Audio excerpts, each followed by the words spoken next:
Good evening, everyone. I declare the ordinary council meeting open at 6 p.m. Good evening, councillors, staff, ladies and gentlemen. We wish to acknowledge the traditional custodians of the land we are meeting on, the Whadjuk people. We would like to pay the respects to the elders of the Noongar Nation, past and present, who have walked and cared for the land, and we acknowledge and respect their continuing culture and the contributions made to the life of this city and this region, and I invite you to bow your head in prayer. Lord, we ask for your blessing upon our city, our community and our council. Guide us in our decision-making to act fairly, without fear or favour, and with compassion, integrity and honesty. May we show true leadership, be inclusive of all, and guide the City of Wanneroo to a prosperous future that all may share. We ask this in your name. Amen. Councillors, just an announcement again about the live streaming. Please note the audio proceedings of tonight's meeting will be live broadcast online with the exception of matters discussed behind closed doors. That broadcast will remain available via the City of Wanneroo website following the conclusion of this meeting. Item 1, attendances as per the record. Item 2, apologies and leave of absence. We have a leave of absence from Councillor Baker from the 11th of July to the 31st of August 2022.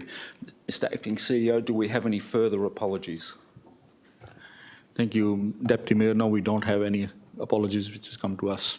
Thank you. Thank you, Mr Acting CEO. Item 3 is public questions and statement time. Do we have any questions? We actually have a question from Mr Hugh Newen.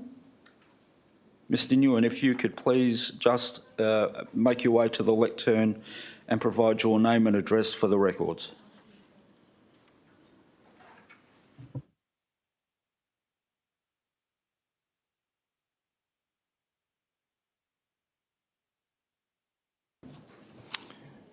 Thank you, Chair. Hugh Newen, number 42, The Broadview in Lansdale. My question tonight relates to item AS 04-08-22. Before asking the two questions, the CEO, who's not here tonight, plus Ms Jennings, plus Mr Singh, will recall that during my tenure as councillor, I've repeatedly suggested and requested a review to be done on the city's bulk rubbish collection system because I believe that there was huge savings to be had in utilising a system similar to the City of Stirling's, for example.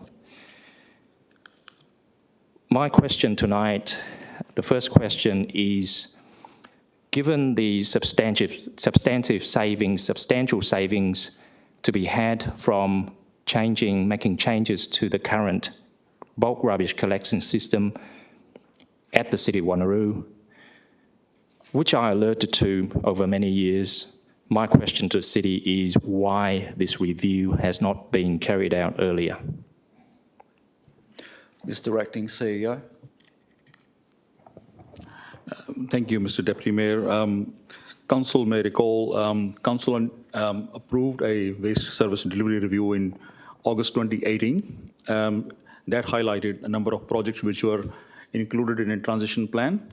And as part of the transition plan, the very first high priority project was the rollout of three bin system, which was successfully completed last year. And after that, the next project in line was this bulk waste review, which is now complete in that sense for Council's consideration.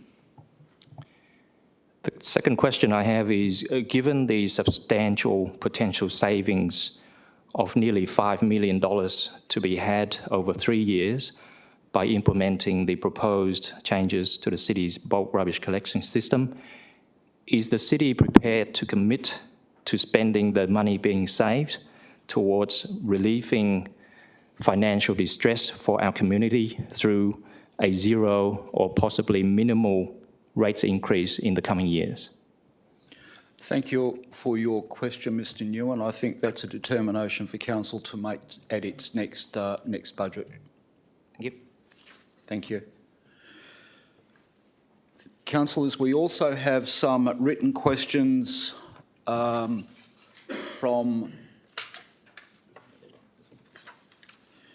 Mrs Newton. I don't believe Mrs Newton's here at the moment. Oh, sorry, Dot. My apologies, Mrs Newton. I couldn't actually see you behind Councillor Coetzee. If you could please make your way to the lectern, Mrs Newton.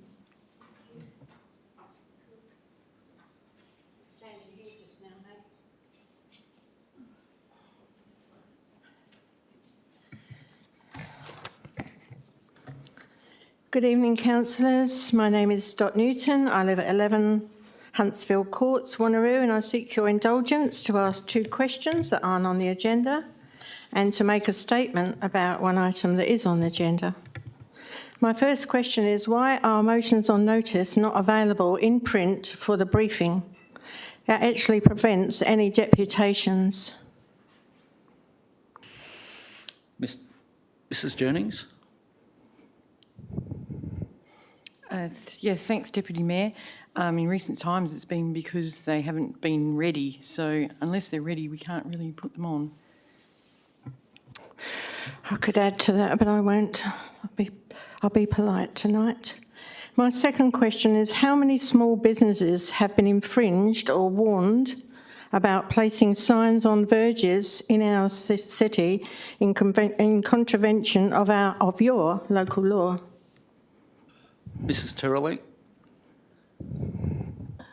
Thank you, Deputy Mayor. I'd need to take that question on notice. Thank you.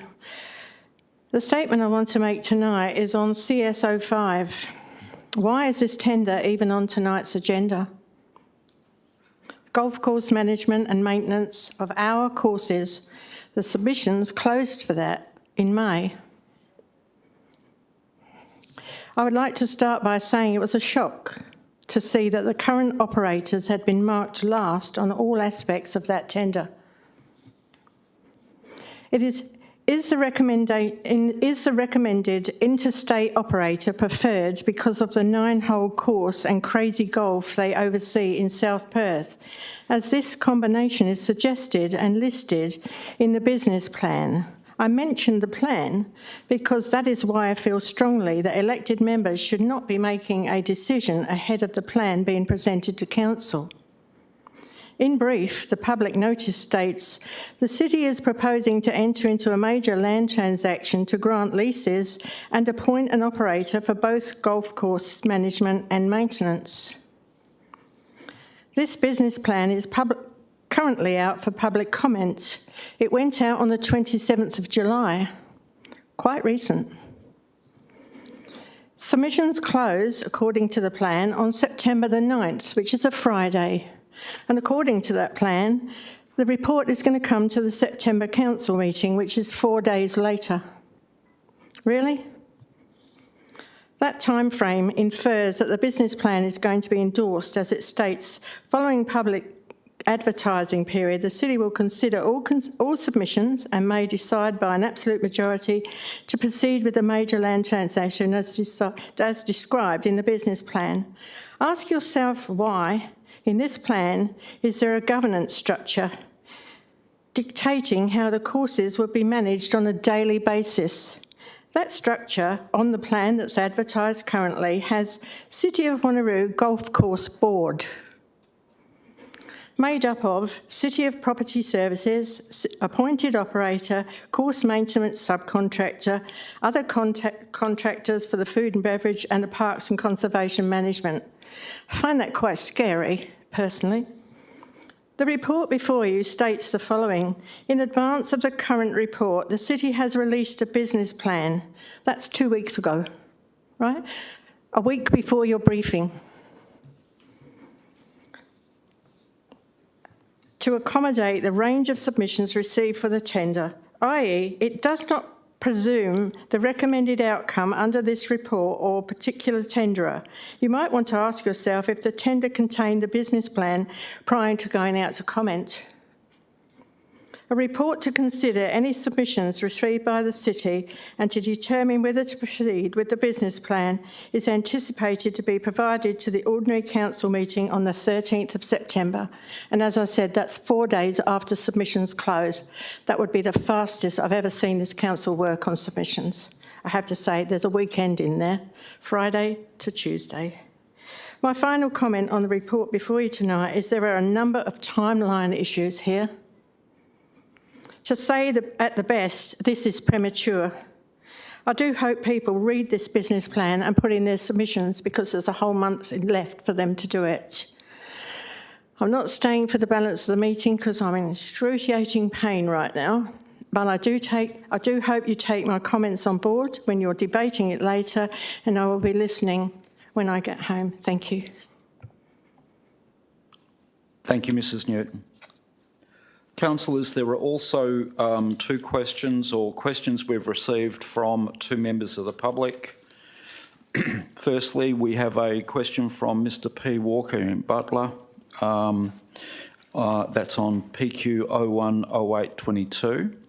Actually, and again, councillors, just so as, I'll just cover this off again, and we commence this at the briefing session and this is as a result of a shortfall in process where public questions haven't been made available over the audio and audio recording.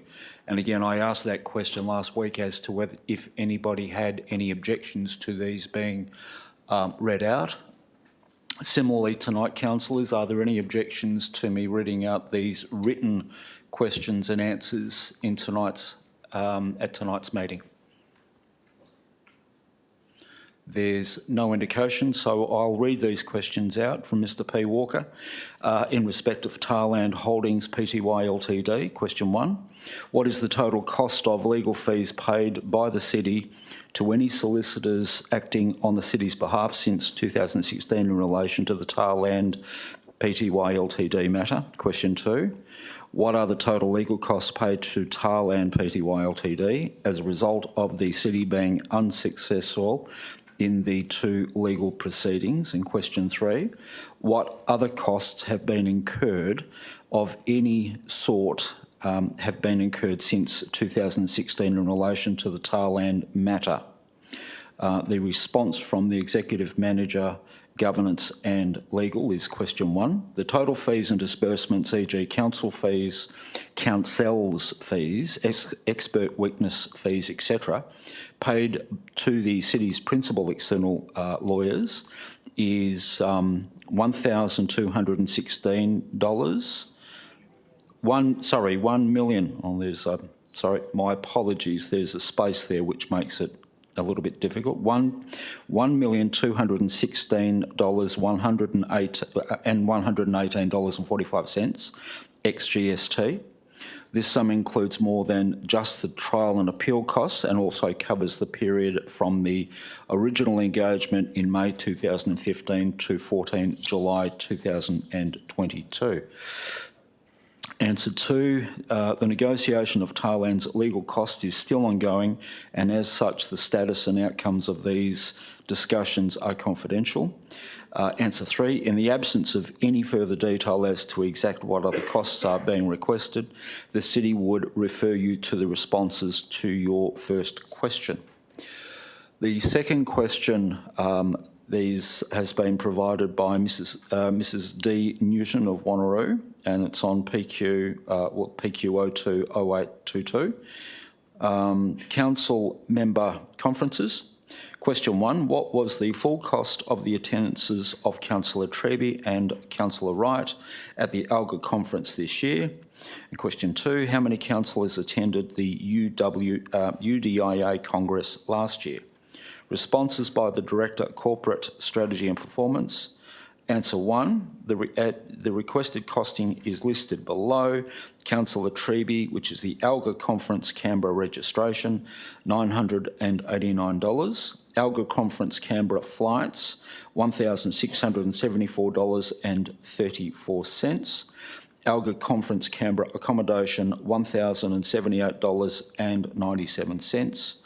For Councillor Wright, registration for that same conference is $989. The ALGA Conference Canberra flights, $1,674.34. And the ALGA Conference accommodation, $1,200. Answer 2, one councillor was in attendance at the 2021 UDIA Congress in Bunker Bay. Council member payments and training are aligned to the council policy, council members' continuing professional development policy, which can be found on the city's website. That website link is Council Member Continuing Professional Development Policy, City of Wanneroo. Are there any further questions from the public gallery? There being none, thank you. Close public question time. We then move on to item 4, which is confirmation of minutes. We need a mover and seconder to confirm the minutes of the Ordinary Council meeting 01/08/22, the minutes of the meeting that held on the 12th of July 2022 of that council meeting. Move Councillor Civic, second to Councillor Rowe. Are there any objections, alterations or additions, councillors? If I could ask you to please confirm those minutes. I declare them carried unanimously. We move on to the minutes of the special council meeting held on 19 July 2022. Again, a mover and seconder on this, councillors. Move Councillor Wright. Seconded Councillor Herridge. Are there any objections, additions or alterations, councillor, to those minutes? There being none, councillors, if I could ask you to please place your votes. Declare them carried unanimously. Councillors, we also need to, there was now I think there's an amendment on the special council minutes. If I can just read those out. Hopefully everyone has those additions, councillors. They'll be in your folder. Is there any councillor that does not have that additional information, councillors? So the item in front of us is to accept those minor changes that weren't on the agenda for the special council meeting on the 28th of June 2022. Need a mover and seconder for those, councillors. Move Councillor Miles, seconder Councillor Civic. Councillors, if I could ask you to please place your votes. Thank you. I declare that carried unanimously. We move then on to item 5, which is announcements by the Deputy Mayor without discussion.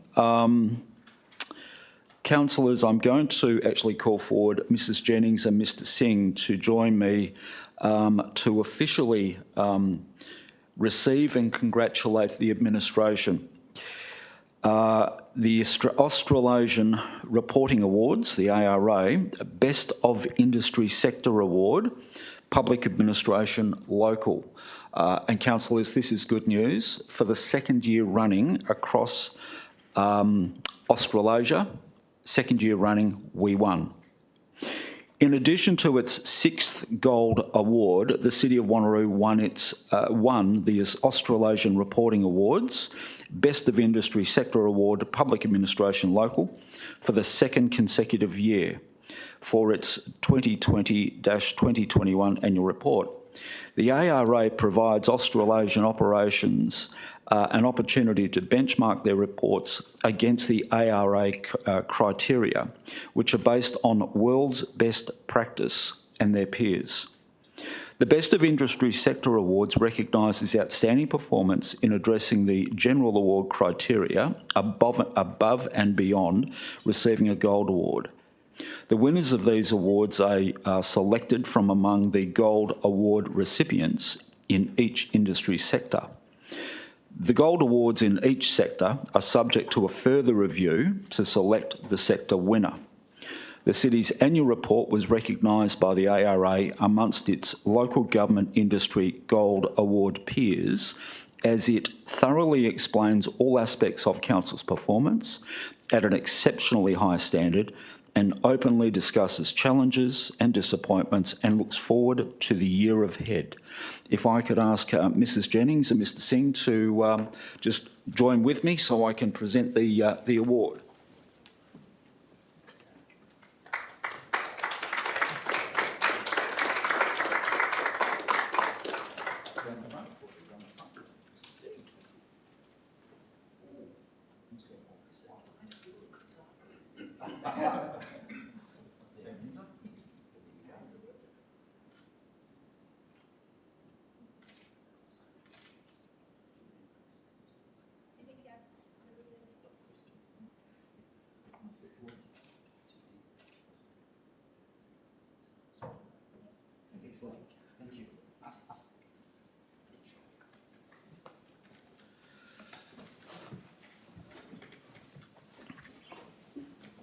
Thank you. We move on to item 6, which is question from council members. Are there any questions from council members? Councillor Coetzee. I have 7 questions, so please bear with me. The first question would be, it's in relation to Two Rocks. Are there any new roads accesses onto Lisford Avenue proposed as part of the subdivision? Mr Bowring. Thank you, through you, Acting Mayor. Yes, there are. The West Australian Planning Commission's referred a subdivision application to Council or to the administration for comment. Part of that proposal indicates 2 new access points onto Lisford, a third road which comes up to Lisford but doesn't actually provide access. So, and that's part of our assessment is to assess the suitability of those access points. My second question, there have been accidents on this stretch of Lisford Avenue. Would these additional access points not increase the risk for more accidents? Mr Bowring. Thank you. The process of the assessment is to determine, to make sure that we have a safe arrangement on all our streets and our new roads. So they go through a rigorous assessment by our engineers, our traffic engineers and our civil engineers to make sure that road design meets those standards. It's our view, at administration's view, which has been provided to the Commission now, which is that those access arrangements should better be provided to Jordan Street rather than to Lisford Ave. So we've provided that comment back to the Commission just recently. Okay, my third question is, what is administration proposing to do to reduce the risk there? So I think you just sort of answered that. My fourth question would be, it is important that we get the adequate public open space to meet the needs of the local community, especially as it grows. Is this stage of subdivision required to provide public open space? And if not, why not? Mr Bowring. Thank you. It will contribute to the requirement for the 10% POS that's a standard under all subdivision proposals and structure plans. This particular stage, there's no open space located within this stage, but it does go into the 10% contribution calculation. The POS will be provided in other stages of subdivision. Okay, the next question. I'm aware of the issues in the area. King Neptune is such an important local heritage symbol, along with the precinct. It's really important that to the local community. How can the community be sure that this stage of subdivision will not impact the heritage values of the area? Mr Bowring. Thank you. So the heritage values were assessed at the time of the structure plan, and they went into the structure planning that was approved by the council and the state government at the time. Since then, the Heritage Council, I believe, has decided to review and to initiate a review and advertise the Two Rocks marina precinct for potential inclusion in the State Heritage Register. Further confirmation of that should come out soon. And what we're looking at in this stage of subdivision is largely outside of that precinct to the south. It's already approved part of the structure plan, which was assessed in light of the heritage statement, which identified the precinct in the city's local heritage survey. So it's already listed. The King Neptune is listed as Category 2, which is the highest category that you can have under our local heritage survey without it being in the state register. And the precinct is Category 4, which requires recognition and acknowledgement of the history of the site. Thank you. Then I've got two questions that the residents wanted me to ask. Has the city identified any coastal nodes in Two Rocks, Yanchep area? If not, can the city initiate the identification of coastal nodes within the area to ensure appropriate community development in the future? Mr Bowring? The Two Rocks Marina Precinct is a tourism and commercial node identified through the district structure plan. So as part of its development, it is anticipated that it would provide a certain level of tourism-based and commercial usage. Most of the major facilities will be located in the future Two Rocks town centre. We're located a few kilometres to the east of the Marina Precinct. But I don't believe there's any community services provided or planned specifically for the Marina Precinct at this stage.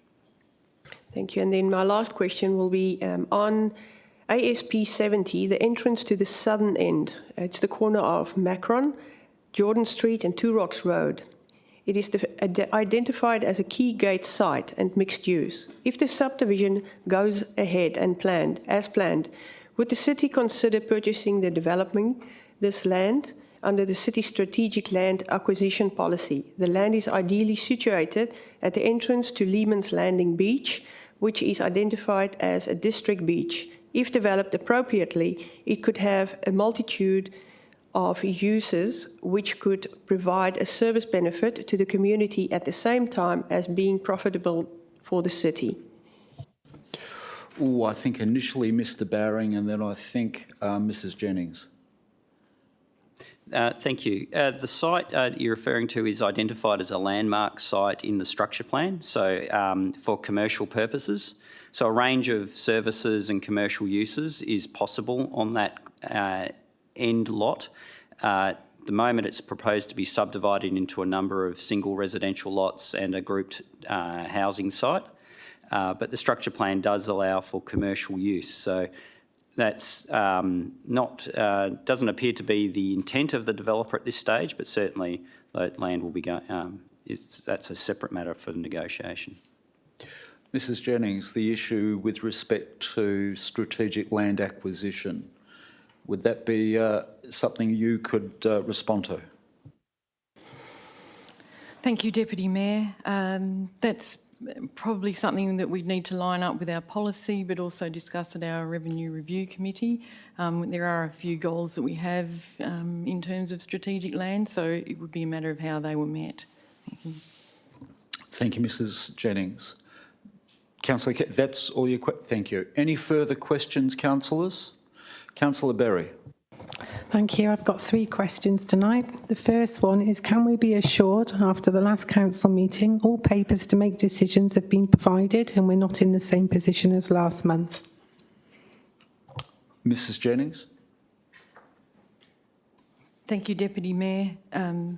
The administration always endeavours to get as much information out as possible for decision making in time for any questions. Thank you, Mrs Jennings. Thank you. My second question is, has the letter to the Minister regarding COVID-19 vaccinations been shared to the community and where do they see it?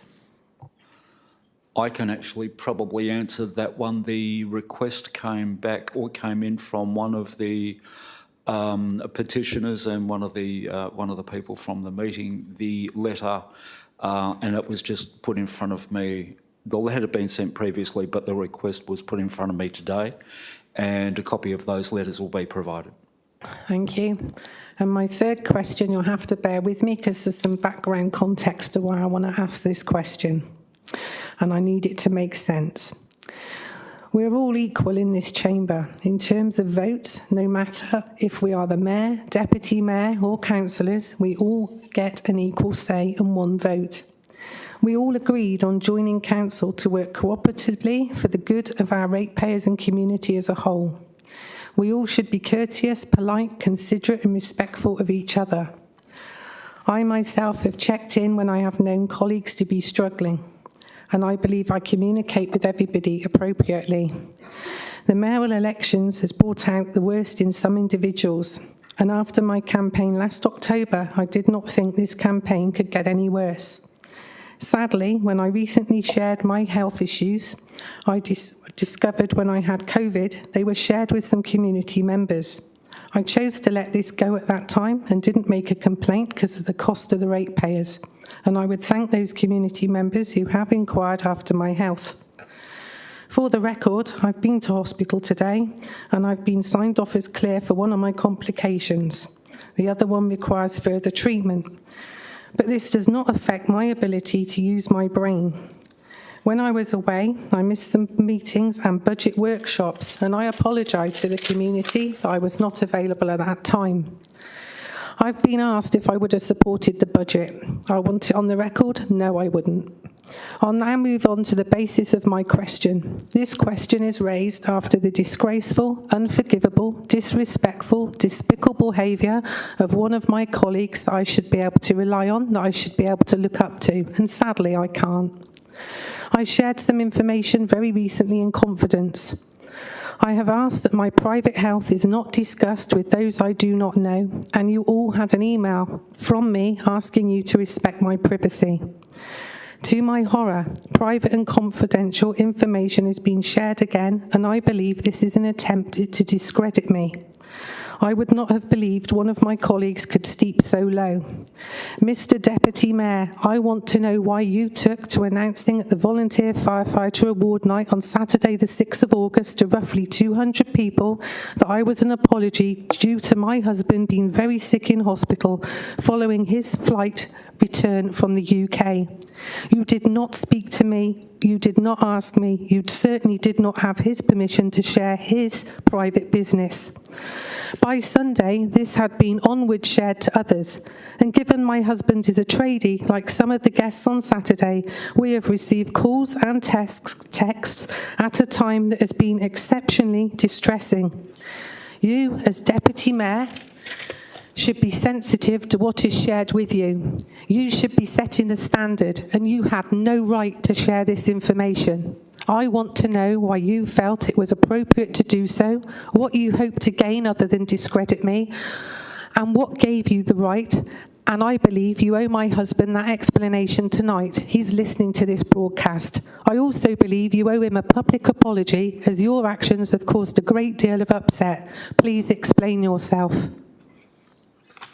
Thank you, Councillor Berry. It certainly wasn't my intention to do anything of that nature, and if it's caused you offence, I sincerely apologise. I'm sorry, that's not good enough. So right now, I want to go into a confidential session, and I already have a seconder for that. Whereabouts and standing orders do you intend to do that, Councillor Berry? I'd like to do it now, please. It doesn't occur at this stage unless Council wants to suspend standing orders to move to that motion. I'd hope my colleagues would back me on that, please. Move Councillor Nguyen, seconded Councillor Wright. Councillors, we will need to go to a confidential session. So if you could please register your votes.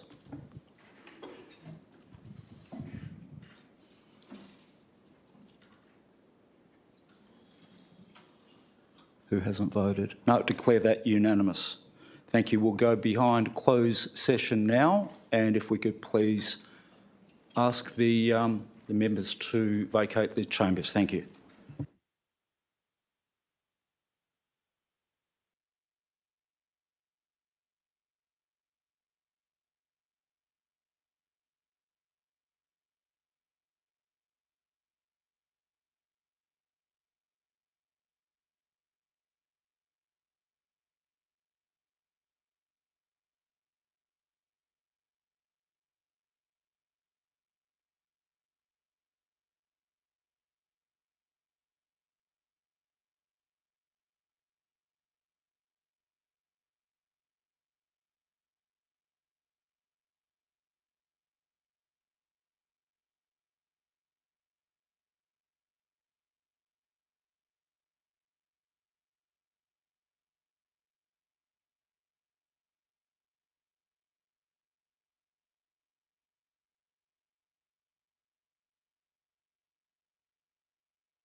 Okay. Councillors, we're just going to restart the meeting now, and we'll probably go back to we'll revisit item 2 in a couple of minutes. Councillors, we're still on questions from elected members. Councillor Miles. Yeah, thank you, Deputy Mayor, and some notice has been given to administration, as I always do. Obviously the rates went out on last week, and most people started getting them last Thursday, Friday, if not today. A question that was raised by a resident to me was they're going to take advantage of the city's opportunity to pay their rates off over a number of months, and obviously they're willing to pay the $30 charge that's put in place to help offset some of the administrative costs in that. But one of the questions that came about during that conversation was how many people roughly have taken advantage of probably the 12-month option, and what sort of revenue does that $30 amount to on an annual basis? Thank you. Actually, I'll pass over to Mrs Jennings in a moment. Councillors, it brought to my attention that we need to resume standing orders. It moved Councillor Rose, seconded Councillor Sangeli. Just need to confirm that via a vote to resume standing orders. Notwithstanding your question, Councillor Miles, if you could please cast your votes. Declare that carried. Mrs Jennings. Thank you, Deputy Mayor. My understanding is the question is how many people take up the special payment arrangement. It's actually very popular at the start of the rating season. I can't necessarily say how many will take it this year, but we've already had in the first week 478 people take up the service to be able to take it out of the system. Last year, which is probably a good indication, we've kind of based our thinking on last year's figures, but there were 5,557 people who took up that option to pay slightly differently. And so that $30 for those, all those people amounted to 166,710, but didn't quite cover our administrative costs, but close. So yes, I hope that answers the question, Councillor. Yes, thank you. And it's actually, that's not a bad number, 5,700 odd. I guess part of the question was the $30 fee is pretty standard and normal for most businesses to have that put in place.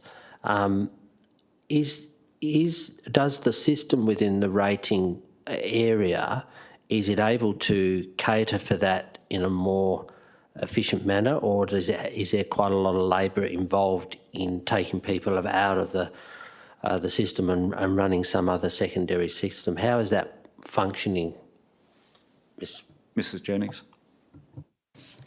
Thank you, Deputy Mayor. The system allows for a certain number of combinations of payments that occur that are then fully electronic. So, for example, the 4 instalments, 3 instalments, 2 instalments, and that then allows reminders to be sent out automatically from the system. So where people choose to come out of the system, there's set up to take them out of the system, and then the staff will have to manually monitor how those payments are going, which could be weekly, fortnightly, depending on what the plan is, but they can only do it manually.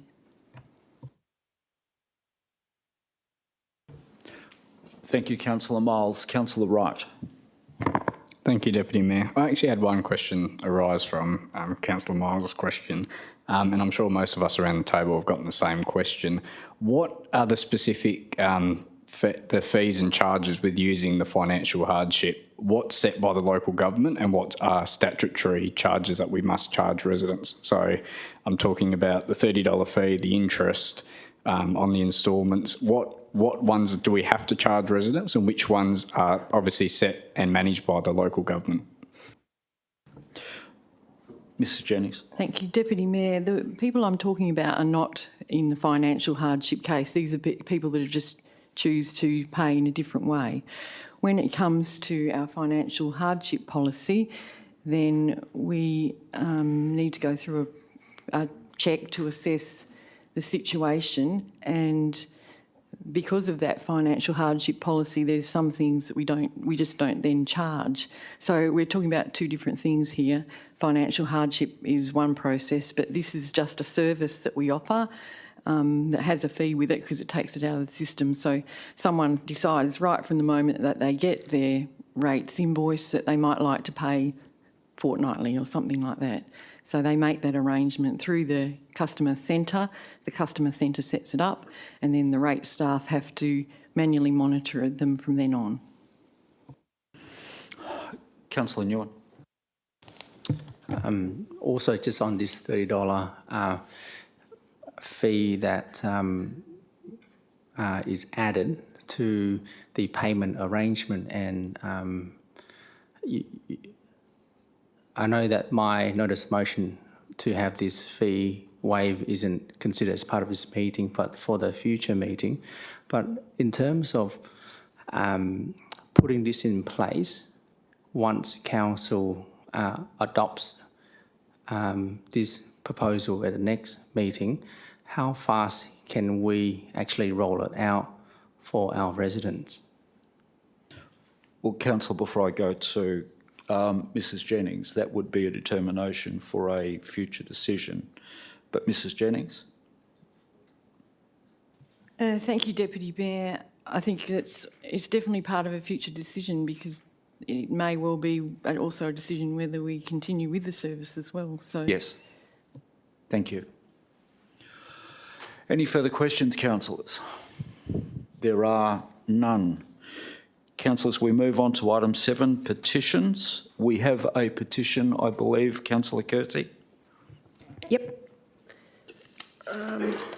I've got one with 29 signatures. It's a request to install speed humps on Beachside Parade Yanship between Zambia Rise and Templetonia Boulevard. Excellent. You're moving that, councillor? Yep. Very good. Seconded, councillors. Councillor Miles is seconding. If I could ask you to please lodge your votes on this item. I declare that carried. Update on petitions, there is nil. Item 8 is reports, and councillors, if you have any declarations of interest, if you could just identify those when we come to those items. Our first item is PS 010822, which is consideration of the following the advertising of Amendment 201. Calling for a mover, councillors. Councillor Miles moving, Councillor Savitten seconding. Councillor Miles.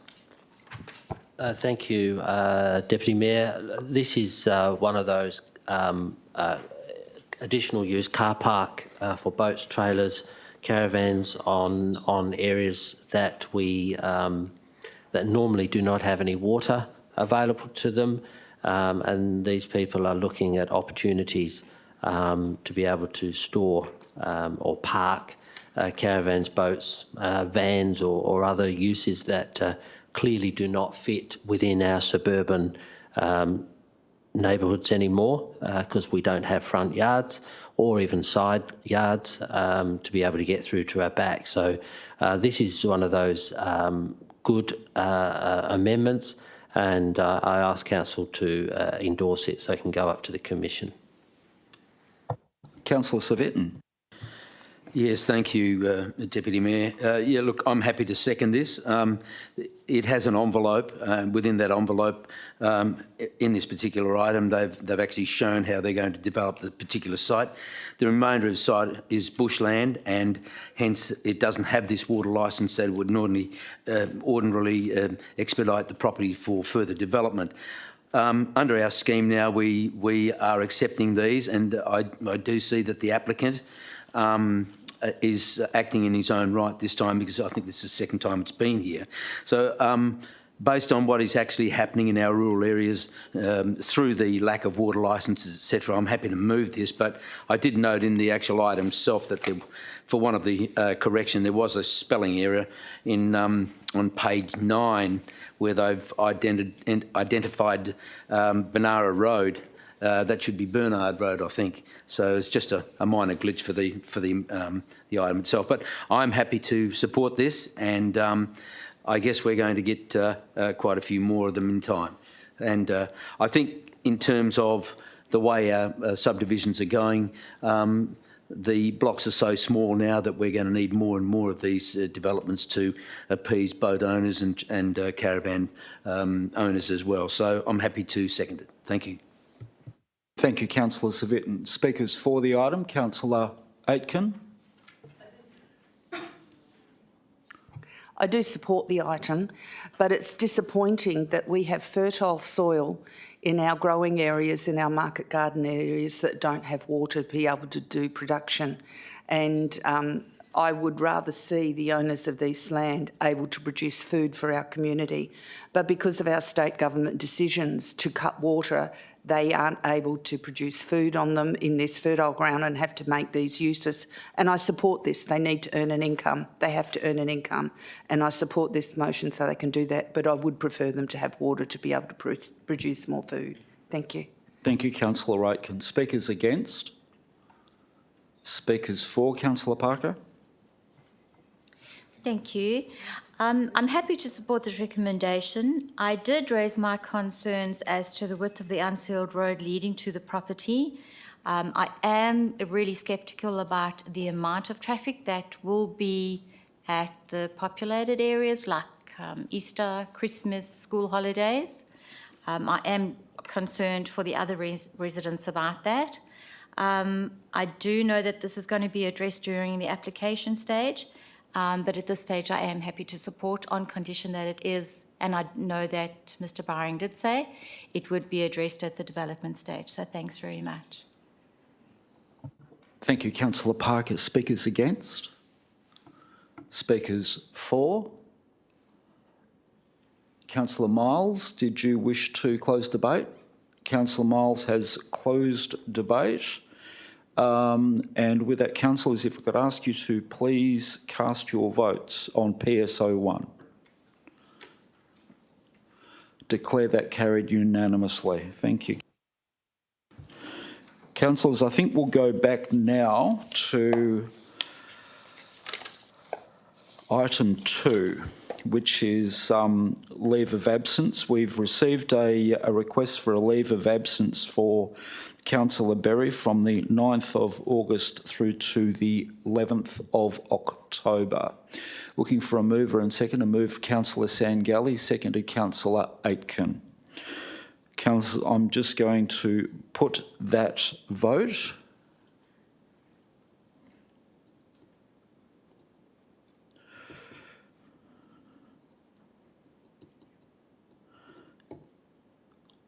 And this is back on item 2.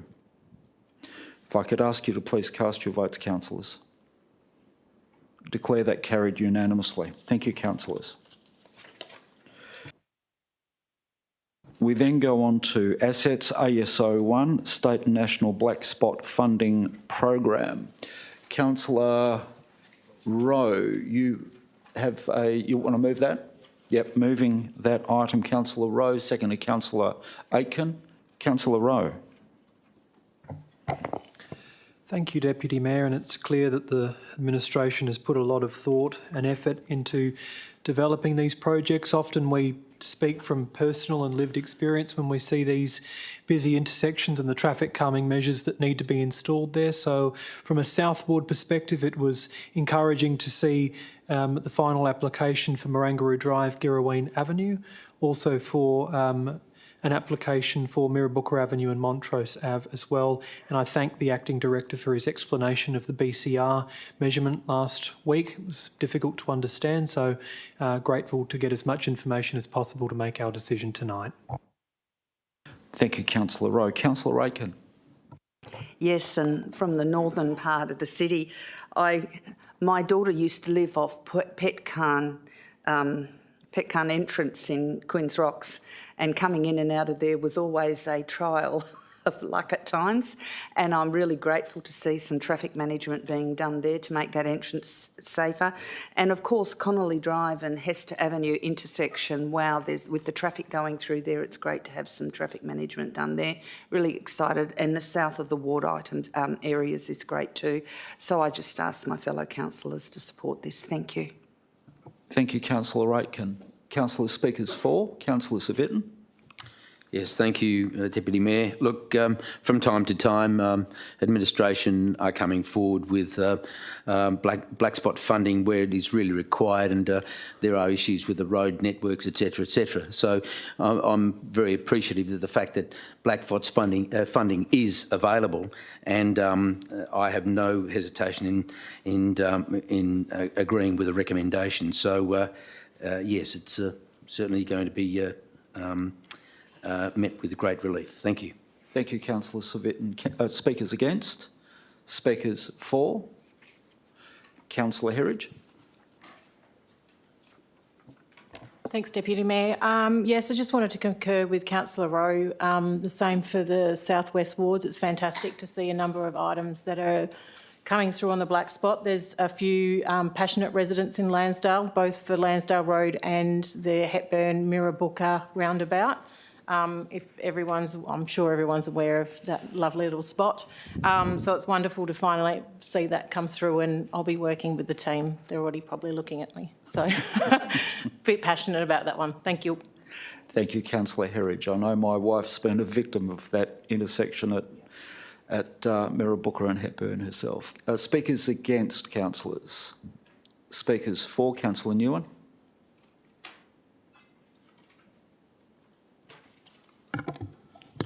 Yes, this black spot program is an important program that targets road locations where there are high casualties and crashes on the road, and 5 of the 6 identified spots are the roads that I regularly use on my daily commute to work and to visit friends and family. It's particularly important, especially in this very bad weather, that the black spot areas are identified and are treated as soon as possible. In fact, I actually witnessed an accident yesterday when it was quite stormy and raining. So I know that during bad weather there is an increase in crashes and fatality. So I certainly will definitely support this this item, and it's something that we need to look out for because our community safety is always a priority. And we've seen some of these crashes, from 11 to 15 to, hundreds of crashes, especially on that Hepburn Avenue and Mirrabooka Avenue, where there is a total of 154 crashes that's been identified, and these are the ones that's been recorded, and there are many more accidents that have not been recorded. So certainly support this this item. Thank you. Thank you, Councillor Nguyen. Are the speakers against? Speakers for? Councillor Sangali. I probably can't let this one go without mentioning the Hester and Connolly Avenue roundabout. If we are successful in getting this funding, I would urge our administration to follow up with Main Roads about some signage referring to the changes in the roundabout. It took years for our community to get used to having 3 lanes of a roundabout on one side, only 2 lanes on another side. We moved to the next roundabout, that's only got 2 lanes. We moved to the next roundabout, that's only got 1 lane. There are so many different configurations within a 6-kilometre radius, and I do worry about changing it again, although I do agree it needs changing, but I do worry about what the consequence of that change is going to be. And I know we had difficulty the first time when we put the 3rd lane in encouraging Main Roads to put up some really good signage that identified the changes. So I do urge administration to get onto that one early. Thank you, Councillor Sanghelli, and I absolutely agree. Having gone through those roundabouts over the past few weeks, it's confusing. Speakers against, speakers for. There being nil. Councillor Rowe, did you wish to close debate? Councillor Rowe has closed debate. Councillors, if I could ask you to please lodge your votes. Declare that carried unanimously. Thank you, councillors. We move on to Strategic Asset Management, AS02, which is adoption of the specification of standard vehicle crossings. Moving this, Councillor Civic. Seconding this item, Councillor Parker. Councillor Civic. Yes, thank you, Deputy Mayor. Very briefly, I mean, these are standards as set by the city's assets team and the regulations on crossings throughout, I guess, the state, but more our city. Look, I'm happy to move these. I think they're very important that we get our standards right for crossovers and make sure the community is sort of abide by these when actually developing on their boundaries. So I'm happy to move that, Deputy Mayor. Thank you. Thank you, Councillor Civic. And Councillor Parker. Thank you, but I'm happy to support as is. Thank you. Thank you. Speakers for this item, councillors? Speakers against? Probably no need to close the debate there, Councillor Civic. No. Councillor Civic has closed debate. Councillors, if I could ask you to please register your votes on this item. Declare that carried unanimously. Councillors, we move on to AS03, which is on the request for tender 22015, renewal of play equipment, softwall and installation of shade sails. Need a mover for this item, councillors. Move Councillor Wright. Seconded Councillor Aitken. Councillor Wright. Thank you, Deputy Mayor. Just a short comment from me. It's great to see that all the wards are getting a revitalisation of our parks and assets, and to see a pretty good spread across. I know some of them are a lot of the ageing parks in our wards, so it's great to see that these are going to be brought back to life, and also inclusion of shade sails ready for the summer season once we're finished with winter. So happy to support this. Thank you. Thank you, Councillor Wright. Councillor Aitken. Yes, I just think this is fantastic. The shade sails with sunburn and all of that, we want to minimise it on the kids and minimise our kids getting any sun damage, and this is fantastic that we're progressively planning to replace old equipment in all of our play parks, and we're able to do this. This is great. Thank you very much, and I'd like to thank administration for sourcing and putting all this together in an efficient way. Thank you. Thank you, Councillor Aitken. Councillors, speakers for. Councillor Civic. Thank you, Deputy Mayor. I really have only one point to add, and that is in the recommendation that the tenderers have been spread, and I think that's a good thing because it's an even spread where all tenderers will actually, or most tenderers will actually have a part of this program. So it's very, very good to see that. And yes, I'm looking forward to the renovations, etc. Thank you. Yeah, that's actually a very good point, Councillor, because it spreads the delivery risk as well from our perspective. Speakers against? Speakers for? Councillor Miles. Yeah, just a short one, thanks, Deputy Mayor. It is good to see some of this older softfall being replaced, as well as the installation of any new shade sails that are needed as listed by suburb in the report. I think this is an effective use of ratepayers' funds to maintain our local suburbs to a modern standard. Softfall is obviously sometimes a hindrance because it can obviously get very hot in some locations, but by adding the shade sails to that at the same time until trees are finally established. It obviously makes those playgrounds and play areas a lot more beneficial for young feet to be walking through them and be able to have a good play. And some of those parks that I see through the list are definitely wanting, and I commend the report to Council. Thank you, Councillor Miles. Speakers against? Speakers for? There being no further speakers, Councillor Wright has closed debate. Councillors, if I could ask you to please register your votes. Declare that carried unanimously. Thank you, councillors. We move on to Waste Services AS04, which is the Waste Services Bulk Waste Review. A mover, Councillor Miles, seconded Councillor Civic. Councillor Miles. Yeah, thank you, Deputy Mayor. As on the Waste Advisory Committee with Councillor Civic and I think Councillor Singhali, I think, is on it as well. This is something that we've been working towards for some time. We must remember, though, that this is a saving that goes into our waste levy fee. This is not a saving that goes to rates in general.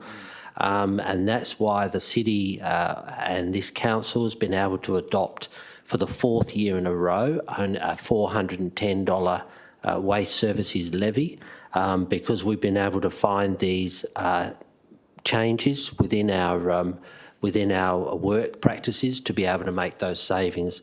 The savings that will be part of this is obviously already part of our budget that we've decided on, and that's why $410 was levied again this year. And I think the Director of Assets and his team have been able to find a lot of savings, as I say, to maintain the $410 levy. And hopefully we'll be able to keep on doing that in waste, bearing in mind there's a lot of changes that are being, I guess, I wouldn't say pushed on local government, but there's a lot of things in the waste sector that can drive our costs up. And obviously of recent time is obviously fuel costs.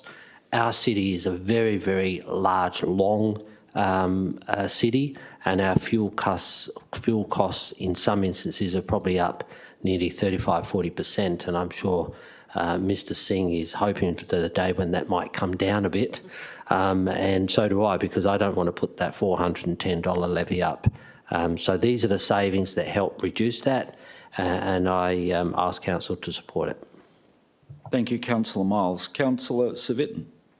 Yes, thank you, Deputy Mayor. Look, Councillor Miles has pretty much covered a lot of it, but a couple of points I want to make. Firstly, of course, this is going out to community engagement, so I look forward to see what comments we get from the community. But further to that, I'll have more to say on it when it does come back next time. But just as a matter of clarity, I've chaired the Waste Management Committee for some time now, and there was a question in public question time. I don't recall that ever being brought up to me, unless it's been brought up with the Director of Assets at any time, but certainly not with me. And I certainly beg to differ if that is the case. So I'm looking forward to the community engagement, and we will then discuss this when it comes back. Thank you. Thank you, Councillor Civic. Speakers for, Councillor Rowe. Thank you, Deputy Mayor. And just a few brief points. In general, I think it demonstrates the benefits and the merits of a service review. And I look forward to our service review working group starting up at some point in the future, because it will allow us to advocate for and work with administration to find additional savings across the board. In terms of some of the questions I asked last week, I was glad that administration agreed that there'd be an extensive education program adopted once consultation occurs, working with our culturally and linguistically diverse community to be able to make sure that if changes do occur, that they are embraced and that education occurs so there's a seamless transition. The one thing that I've been working with administration on is, even if this system does change, we'll still have one more period of the Greens collection on the current schedule this coming calendar year. And one thing that I've always suggested is that Kundula residents are quite frustrated at the fact that they have to prune, lop and take out trees 3 days after New Year's Day in the heat. So that's something that I'm pushing back on from the sidelines and will continue to do so, acting CEO. So I'll keep pushing from the sidelines. Thank you. You can add to that the residents of Alexander Heights, Girrawena, Marangaroo, all that time of year when summer's at its peak. Speakers against, speakers for, Councillor Wright. Thank you, Deputy Mayor. I'm actually quite excited about this project, and I think I don't think it's an individual effort, it's a collective effort, because I know this project was identified in the city's corporate business plan and also the strategic business plan, strategic community plan, which goes through community consultation and pretty much every stakeholder in the city. So I do think it is a team effort that this has come, and I'm glad that we've managed to find some really good cost savings that can go towards other projects and services that the city run. I know for me, in the Central Ward, I've been getting a lot of phone calls in recent days, people's dumping rubbish on my front lawn. I've got rubbish blowing all through the streets of Hocking and Pearsall. So I am looking forward to having a bit more of a coordinated approach to our waste management. And I think this is a great step forward, and also still delivering that same service because there's not a one-fit approach at the city, because people's lots are getting smaller, but we still have big lots in our city, and certain suburbs have a lot more rubbish than others. So I'm very excited that this is progressing through, and I look forward to it coming back to council. Thank you. Thank you, Councillor Wright. Mr CEO, did you actually have an update for some of those points that Councillor Rowe mentioned earlier on? Thank you, Mr. Deputy Mayor. I do acknowledge Councillor Rose has raised that point. And previously also we have received some feedback through other council members and from community members that southern suburbs of the city, they have to start cutting the trees and collecting the green waste straight after Christmas. So we have looked at how we can make it more equitable throughout the city. So the team is actually working, we are almost there, team is working at a revised schedule, which may look at not starting the service get up in Kundula first. It may start somewhere else and then head toward the south. And then we're trying to minimize the impact rather than having the full schedule rewritten. We're trying to rewrite half the schedule so that the second half of the city, which is geographically, is not impacted at all. So there'll be some changes in some suburbs. We're almost near finalized state at the moment. So just watch out for some information coming your way. I request that the Central Ward also be pushed back too.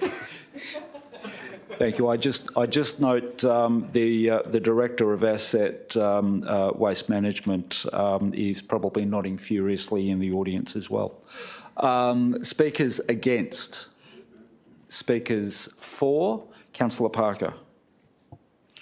Thank you. I do support this initiative. I am concerned as to how residents have in the past absolutely abused the bulk removal system, are going to respond to the system, and consequently that this may lead to more illegal dumping. I do understand that action plans will be put into place should this occur, and that council will be updated regularly as to how effective the system is, and importantly, how our residents are responding to the changes. So thank you for that. Thanks, Deputy Mayor. Thank you, Councillor Parker. Speakers against? Speakers against? No, I didn't think so, Councillor. Speakers for? Councillor Aitken. Thank you, Deputy Mayor. On a slightly lighter note, I remember as a child we used to go to the rubbish dump and we'd all come back with all these treasures which we can't bring back anymore, but I still have memories and stories from the rubbish dump. And I remember my kids have fun with the bulk refuse collections because it used to be community swap and everyone used to go around swapping all their stuff, and people would go around looking for all of the metal and make their money breaking up all the old aluminium doors and selling it for scrap metal. And we're going to have memories again as we move on to a new way of looking after our waste. But we've just created history and we're moving on to a new way with a new way of doing things. And I'm quite excited for the new project. Thank you very much. Thank you, Councillor Raitkin. And you've just given me some strong memories of the very similar sort of situation down at the old Hertha Road tip, where you might have a look at those treasures, and about 100 metres away they were dumping solid liquid waste. Terrible memories. Speakers against? Speakers for? Councillor Coetzee. I get my go. I agree with all the councillors, what they've said. I'm not going to repeat any of that. Linda, I love your story that you've just shared with us. The only thing I can say is I've received many phone calls from some residents and also with the door knocking that I'm doing currently, and everybody is very happy with the change we are making, because no more dust and waste and rubbish blowing everywhere in storms and so. So I'm definitely in support of this. Great, thank you. Thank you, Councillor Coetzee. Speakers against? Speakers for? Councillor Nguyen. This is a good example of why we can't continue with the business as usual approach. It's a good change that would allow us to save quite a bit of money, $1.5 million a year, and that's nearly $5 million a year in 3 years' time. So it's a no-brainer for us to have this option. And the benefit of this option also allows residents to book on-call at a time that's convenient to them, and not having to, take out their trash 2 or 3 days after the new year, like Councillor Rowe has identified. And that's been the frustrations from many community members, that they may live in an area that unfortunately doesn't help them with the waste or the greens collection. So this is a great change, and it's a change that will maximise resource recovery, minimise our costs, and it's the provide the optimum services for our community, and certainly it's a best value for money by far in everything that has been done in waste service in the past.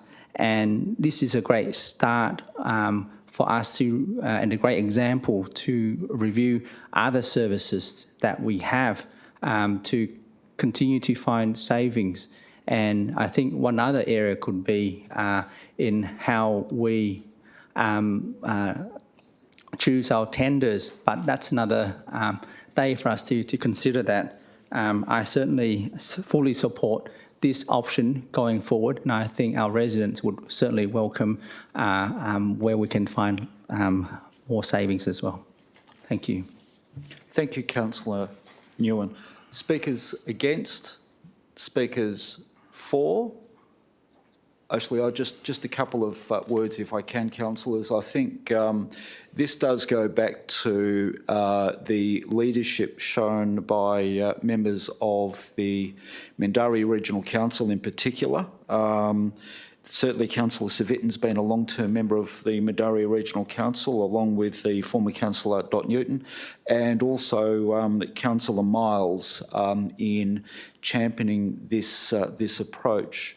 It's also worthy of note that this is part of our 2018 waste management strategy.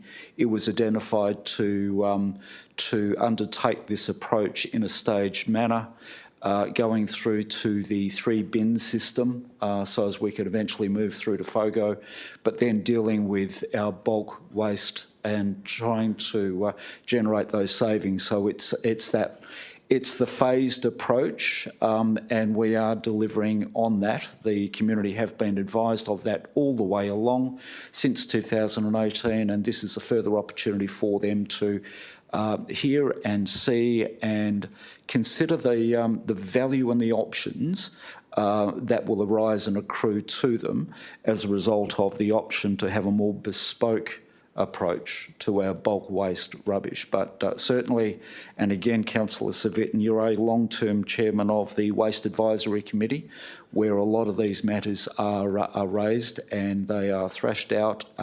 Dare I say, we have a deep dive into these issues in that committee, and the strategies. Yeah, not quite like Hertha Road, Councillor. No, we don't want to remember that. So, yeah, thank you. Just with that, councillors, Councillor Miles, did you want to close debate on this item? Yes, thank you, Deputy Mayor. Look, I think it's one of those issues that affects all councillors in all wards and all residents, and I do truly hope that we take it up, not just for the savings, but obviously when we do bulk rubbish, as it was indicated, you quite often get some of it thrown up and down the street from people that do rumble through what's there. Mattresses are the big thing at the moment, where I know administration's getting extra mattresses from outside the area being dumped, and we obviously have to clear those up as well. The next, I think the next item on the agenda after this particular bulk rubbish proposal, Deputy Mayor, we're going to have to tackle the e-waste sector, which is coming along very, very fast upon us, and the state government's making some more regulations around that. But I commend the report to the council to be approved. Thank you, Councillor Miles, and that's an excellent point on the e-waste as well. With that, Councillor Miles has closed debate. Councillors, if I could ask you to place your votes on this item. Thank you. I declare that carried unanimously. Thank you, councillors. We move on to Community in Place, CP 010822, which is the draft Child Safety Awareness Policy for Local Government. Move Councillor Miles, seconded Councillor Parker. Councillor Miles. Yeah, thank you, Deputy Mayor. This is one of those good funding applications provided by state government. What I do like about it also is the sport club, in this case the BMX club, is obviously putting in a contribution as well, so it's like a third. So if we get a third off the state government, the city's contribution, hopefully we get the application, we'll be able to light up that track to some more... Oh, we're on the wrong one. No, CPO 408. CPO 1, Councillor Miles. I was very impressed with your opening speech. I was wondering where you were going with it. Well, I'm very happy for the report to be tabled. Thank you, Councillor Miles. Councillor Parker. I've got this one. The development, content and then implementation of this policy by the city is vital. Working alongside all levels of government and departments and ensuring we get it right is beyond question, and I cannot wait to see the policy framework as soon as possible. Thank you for all of the hard work that's going to go into this, and I'm very excited. This is a vital policy, and I'm really looking forward to coming to fruition. Thank you. Thank you, Councillor Parker. Councillor, speakers for? Speakers against? Anyone add any comments about BMX tracks? I'm not disagreeing with you, Councillor. In fact, you can probably highlight that point in closing the debate on this item. Thank you. Yes, look, BMX is still part of child safety, but I do support the recommendations that's been articulated by administration. Some of our residents need to understand that this city is more than just roads and rubbish and some parkland. We do need to make sure our communities are safe, hence why we've done programs like the homeless thing on last week that we attended, and this is another one of those strategies that we need to continue with through our administration to make sure that our community is safe. Thank you. Thank you, Councillor Miles. And with that, Councillor Miles has closed debate. Councillors, if I could ask you to please lodge your votes. I declare that carried unanimously. Thank you, councillors. CP 020822, the social advocacy priorities. Move Councillor Rowe, seconded Councillor Aitken. Councillor Rowe.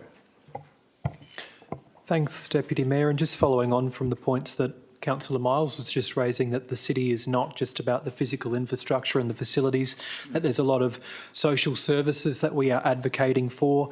Obviously, congratulations to Ms Terrelink and her team, particularly Katie Russell, for this report. I think the administration's worked hard to come up with some key, clear objectives that they will be fighting for, and we will alongside them as a city.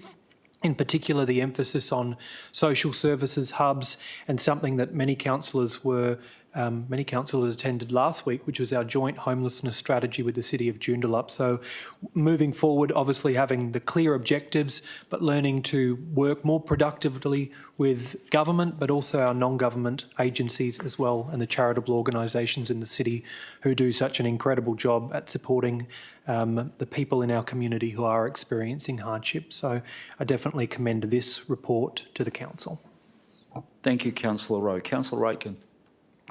This is a very exciting fundamental report for our community. It has 4 pillars, and the first of the pillars is advocating to state and federal governments and to community and to businesses for homelessness, support and accommodation services. And as was mentioned by Councillor Rowe, we have our regional homelessness plan 23 to 26 that it was just launched last week, which is really important. But not only do we have that, we have our hardship and homelessness services. So there's information there that we can network with people who are homeless or risking homeless to be able to help them network in the community, which is important advocacy. As far as family and domestic violence support and accommodation services, this is vital in our community. We find issues not only with enough provision for families and women who are, or men who are subject of domestic violence, we also have issues with transitional housing because it's only a small period of time before they have to be out of the family and domestic violence centres, and often they will go back to their perpetrators because they can't get a rental to get to. So we need to get onto state and federal governments and local community and businesses to support that. Another pillar is the youth diversionary services. So important. An ounce of prevention prevents a pound of cure. If we can get to these kids before they're too entrenched in bad behaviour, we can change their lives. Vitally important. And last but not least is family support services for child and parent centres. I was there when the Banksia Grove Child and Parent Centre was open, and that was vital in that community. But I know there are people in the northern suburbs whose children have autism, learning difficulties, walking difficulties, and they've got hours and days and weeks and months of waits to be able to get to the services they need. We need these facilities now in our community, and I am really encouraged about our advocacy program that's going to come on board and unite with this, and we can move forward and do even more for the people in the city of Wanneroo. Thank you. Thank you, Councillor Aitken. Speakers for, Councillor Wright. Thank you, Deputy Mayor.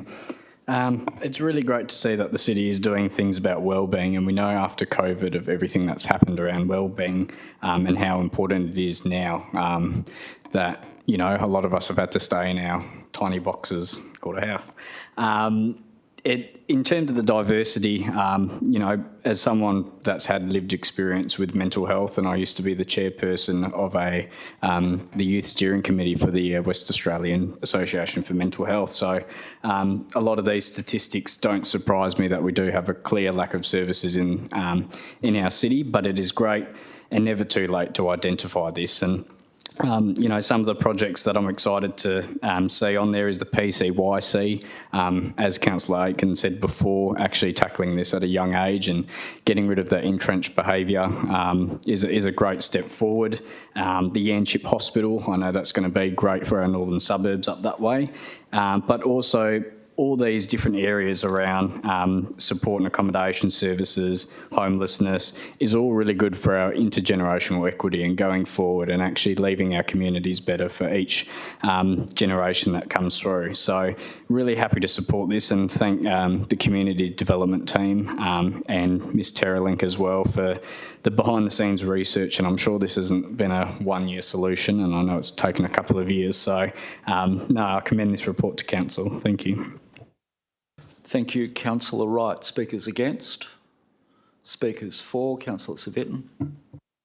Yes, thank you, Deputy Mayor. Look, I'm really happy to support the recommendations A to D and 2 and 3 of this particular item.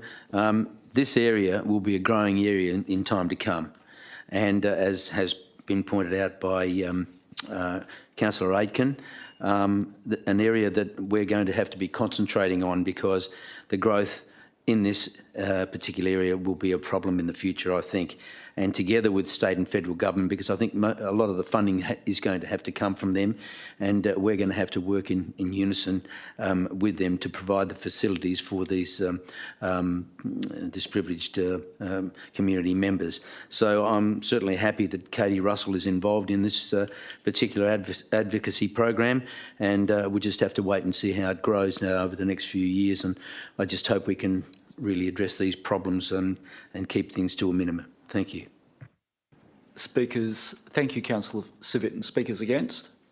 Speakers for? Councillor Nguyen.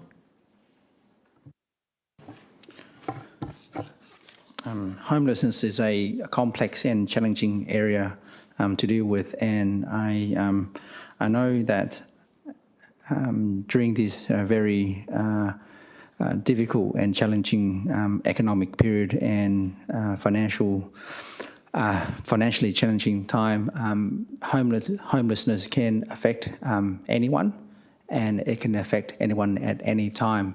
So one moment that we could be in a home, the next moment we may not have a place to live. And so it's something that the city, our community, need to take responsibility for those that are in need, those that are struggling, and those that needed some help and hope.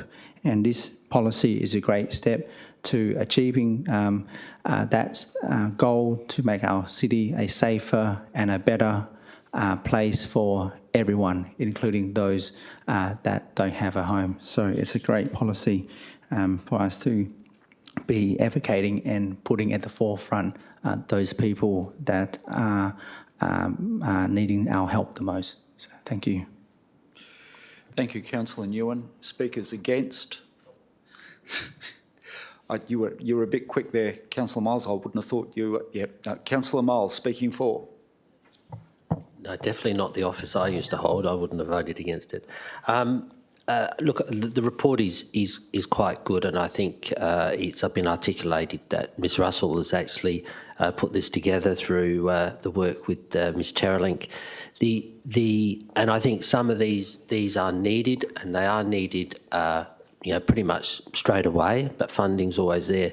But one of the things that I do want to highlight that Councillor Berry has highlighted to us in other meetings.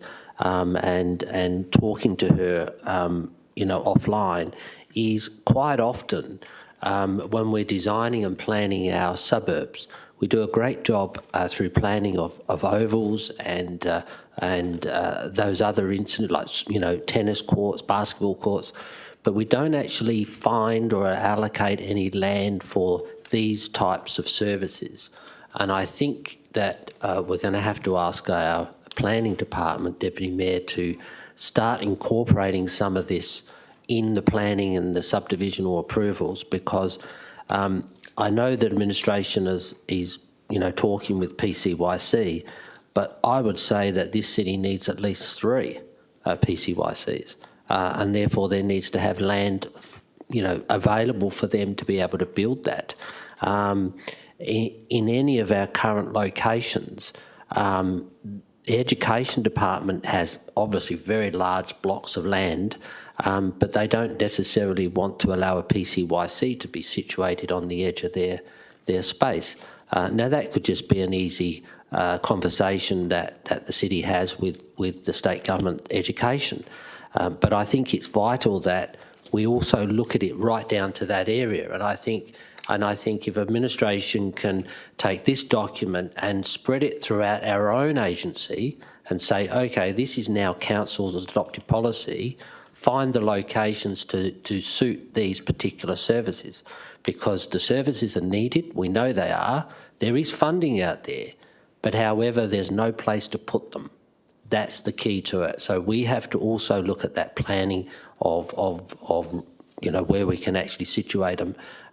Whether they do go in shopping centres and the like, I don't know, but that's something that needs to be done probably in cooperation with this. Thank you, Deputy Mayor. Thank you, Councillor Miles. Speakers against? Speakers for? Actually, councillors, I'll just add a couple of points here, and it was my honour to launch with the Mayor of Joondalup, Albert Jacobs, last Wednesday, the Joint Cities regional approach to our homelessness plan from 2022 through to 25. It was a very well attended plan, and I think it really hit home to all who were there, particularly with the partnering organisations, WALGA, Sheltered WA, who were taking a lead in this, and also WALGA with respect to the hub that they've developed. It's an important thing that the city needs to partner with other agencies on, which is why this is an advocacy strategy as opposed to a policy of itself. I think Councillor Miles has rightly highlighted that a location for such services, and they are diverse, dare I say, domestic and family violence often leads to homelessness. So there is some significant crossover with each one of those pillars. And I think I've raised in a number of other forums, councillors, and you've heard me talking about it, then when we talk about subsidising youth sport, if you're taking funding away from youth sport, if that was ever a consideration, we would then need to be putting increased funding through to youth diversionary services, because providing those pathways is an important option and opportunity to make sure that we divert youth away from those pathways that are less desirable and lead them into the need for services that we're talking about. The strategy itself and advocacy strategy itself is something that we need to advocate with state, federal and not-for-profit sectors, because we are the conduit between our community and those sectors, and I think it's vitally important. It's also important to recognise that there are organisations in our community that have had to, over time, change and reposition themselves. And my personal experience with the Hepburn Centre, which was the Marangaroo Family Centre providing childcare services, has had to adjust to provide the services now that are required in that local area, and very much aligned to these. So there are changing demographics, there are changing circumstances, and in a growing community, I think, Councillor Miles, you were referring to Wanneroo is 684 square kilometres. It is the size of Singapore, and we'll need at least 3 in the future, if not more. Regrettably and unfortunately, that will just be a sad fact of life. But planning for that, aligning with that, advocating on our community's behalf. Thankfully, it's in an advocacy strategy and not a policy, because a policy can be too hard, fixed and fast. But a strategy allows us to be agile and flexible and partner with other like-minded organisations across the spectrum. So thank you, and I thoroughly support this report. Councillor Rowe, would you like to close the debate? Councillor Rowe has closed the debate. So, councillors, if you could please lodge your votes. I declare that carried unanimously. Thank you, councillors. With that, we move on to CPO 30822, the Lansdale and Youth Innovation Hub Design and Facility Naming. Mover on this item, Councillor Herridge. Well done. Seconder on this item, Councillor Civic. Councillor Herridge. Thanks, Deputy Mayor. First, I'd like to recognise the efforts that have gone into the project by council and admin staff over the past years. Current and past councillors all play a part of the city to get this to this point at where we are today. I've had a lot of locals with their concerns and topics over the last 10 months, so it's definitely something that's ready to go to the community. I'm excited. I want to see what everyone thinks and what they say, what they actually want on that lot. So I'm hoping everybody else supports this as well tonight and puts it through. Thanks. Thank you, Councillor Herridge. Councillor Civic. Thank you, Deputy Mayor. Yeah, I concur with Councillor Herridge. This has been on the table now for quite a few years. I guess 4, if I'm not mistaken. And look, the site was chosen. We've gone through all the consulting. We've had the naming put in place, etc. The actual design of the building meets the requirements that we want. It's going to bring and deliver a new form of library services to Wanneroo. And we've virtually gone 3/4 of the way through now. Now we're seeking community engagement and involvement with this. I think it is an exciting project. And I look forward to the outcomes because I think it will certainly make that little park there near the Broadview quite an attraction for community and children, especially with a new form of library services. Thank you. Thank you, Councillor Civic. Speakers for, Councillor Rowe. I'll just do a declaration first if I can, Deputy Mayor, and then I'll briefly add a comment. So, in relation to CP 0308/22, I declare or disclose that I am employed by the member for Lansdale who was involved in securing this election commitment for the Youth Innovation Hub. I declare that I will consider this matter on its merits and vote accordingly. Just in terms of a few brief comments, I wanted to say that I think consultation is always a good thing, and I was pleased to hear last week that there will be the your say component to the consultation, but there will also be an opportunity for a site visit or something happening at the Warradale Club Rooms. So members of the community who would like to come out and have a detailed look at the concept designs will be able to do so. I think including a question in the consultation about the offering of the services is also a good thing because it allows the community to comment both on the design of the facility and the services that they'll be using, because ultimately they will be the people who will use and enjoy that facility in the future. Thank you, Councillor Rowe. Speakers against? Speakers for? Councillor Parker. Thank you, Deputy Mayor. I'm so excited about the release of this design and purpose of this plan to the community. The Noongar name, Durudakipub, meaning place of living water, could not be more appropriate. The Library and Youth Innovation Hub is going to offer groups, young and old, so many opportunities. Hands down, my favourite will be the recording studio. How amazing for our youth to be given this opportunity. The fact that there will be after-hours opportunities is going to be a game changer and badly needed in this area, and I hope to see that duplicated across the city. I could go on, but for now, just absolutely endorse and approve this recommendation and thank everyone for the ongoing work with this project. Thank you. Thank you, Councillor Parker. Speakers against? Speakers for? Councillor Coetzee. Thank you. Councillor Heritage, it's happening. You are always asking when. It's happening. And I'm glad it's going out for public consultation for the people to say what they want. It's happening. Thank you, Councillor Coetzee. Councillor Herridge, you have a question. Certainly. Thanks, Deputy Mayor. I know that we want to go as far and wide for community consult as possible. We were discussing this last week.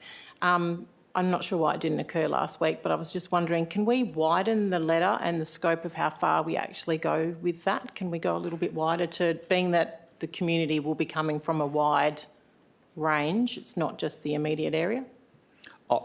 Councillor Herridge, given, can I say, and I'm not going to preempt the advice of the director, but given this is the decision-making body, we can make it as wide as you like. Mrs. Terralink. Yes, thank you, Deputy Mayor. Yes, certainly our policy allows us flexibility in terms of the extent of the consultation, and it's certainly possible to extend beyond the usual 400-metre radius that we do. So, yes. Because I would imagine 400 metres takes in a big space of park as well. Councillor, you were suggesting within a kilometre of the site? If we can go a kilometre, let's go a kilometre. Is that achievable, Director? Through the Chair, yes, that's achievable. I think that suggestion's been taken on board, Councillor. Speakers for. Councillor Nguyen. We know based on the ABS data that the city has a lot of families with young children and youth. So this is an important project, especially for the residents in Lansdale and Darch, where there are many young families. And we know there are 5 primary schools and at least 2 high schools within that area. So this library and youth hub will certainly be a busy place for a lot of the youth. And there aren't that many investments in our youth program, and this is probably one of a few that focuses on the youth. We know we've got a lot of playgrounds for young children in park, but what is really there for our youth? This is an important project that will provide a safe place for our youth to go to learn, to be active, to be productive, and keep them busy away from other things that they shouldn't be doing. So I think it's a timely project for the community, and I will love to wait to hear from our community what they want to see within this library, what services they want available, and I encourage all of our youth to be involved as part of this project. This is their project, really. So thank you for that. Thank you, Councillor Nguyen. Speakers against, speakers for. Councillors, I'm just going to say a brief couple of words in addition to the extension of the consultation area that we spoke of just earlier on. It's also going to be available on Your Say on the website. It'll be picked up on our Facebook pages, but also, as we heard last week, there'll be engagement through local schools as well. I look forward to the day when it's opened by, and it won't be in my time, I'm sure of it, but when it's opened by the Mayor of the day, with the words Kaya, Wanju, Dorkak, Kepap, as Councillor Parker said, you know, the place of living waters. It's good to see that this project is being realised finally. It is being funded through borrowings that the city took out nearly 20 years ago. Part of those buildings that were part of that funding we can see across the road with the regional museum and the library at Wanneroo. This is the last project that came out of that funding vehicle, and it's good to see that that is now going to be delivered. There's been an adjustment, councillors, and I think it's fair and right that we just acknowledge there's been an adjustment to remove the potential for the cafe and or restaurant or whatever what that may have been, because I think it's also reasonable to recognise that we're cutting it back to meet the available budget, and I think that's an important thing. But again, councillors, I think this is good. It's good to see a number of councillors might have been a long journey to come on board, but it's good to see that it's getting such a good level of response this evening. So with that, Councillor Herridge, did you wish to close debate? Oh, sorry, Councillor Miles. Sorry, I just wanted to ask a quick question because I was unable to be here last week. After the council makes a decision tonight, so then this will obviously be, the name will be the Dundebar Kip Up Library, I'm assuming. So we won't be using Lansdale Library as of after we've moved it. And as part of the consultation, I'm assuming administration will be using the new Aboriginal name to represent what's going in place. Is that correct? Mrs. Terrelling? Yes, through you, Deputy Mayor. So the intention is that the facility name is Dundebar Kip Up. In terms of the facility description, it will be Library and Youth Innovation Hub, and so the intention would be that we would be consulting with the facility name in the facility description. Yep. And the best part about that as well, I think, in the design that's going out is the style of the aluminium that's going to surround the building and the lighting to reflect the First Nations people and the significant history in that area, which I think is fantastic. Are there any further speakers for? Speakers against? Councillor Rowe, want you to close debate on this? Oh, it was Councillor Herridge. My apologies. I thought Councillor Rowe, you might want to just jump in and just do it No. You've closed debate. Thank you, Councillor Herridge. And with that, Councillor Herridge has closed debate. Councillors, if you could please register your votes.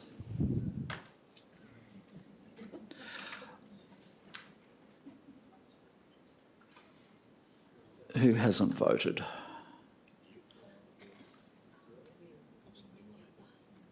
Councillor Nguyen, yes, we have that carried unanimously. Thank you.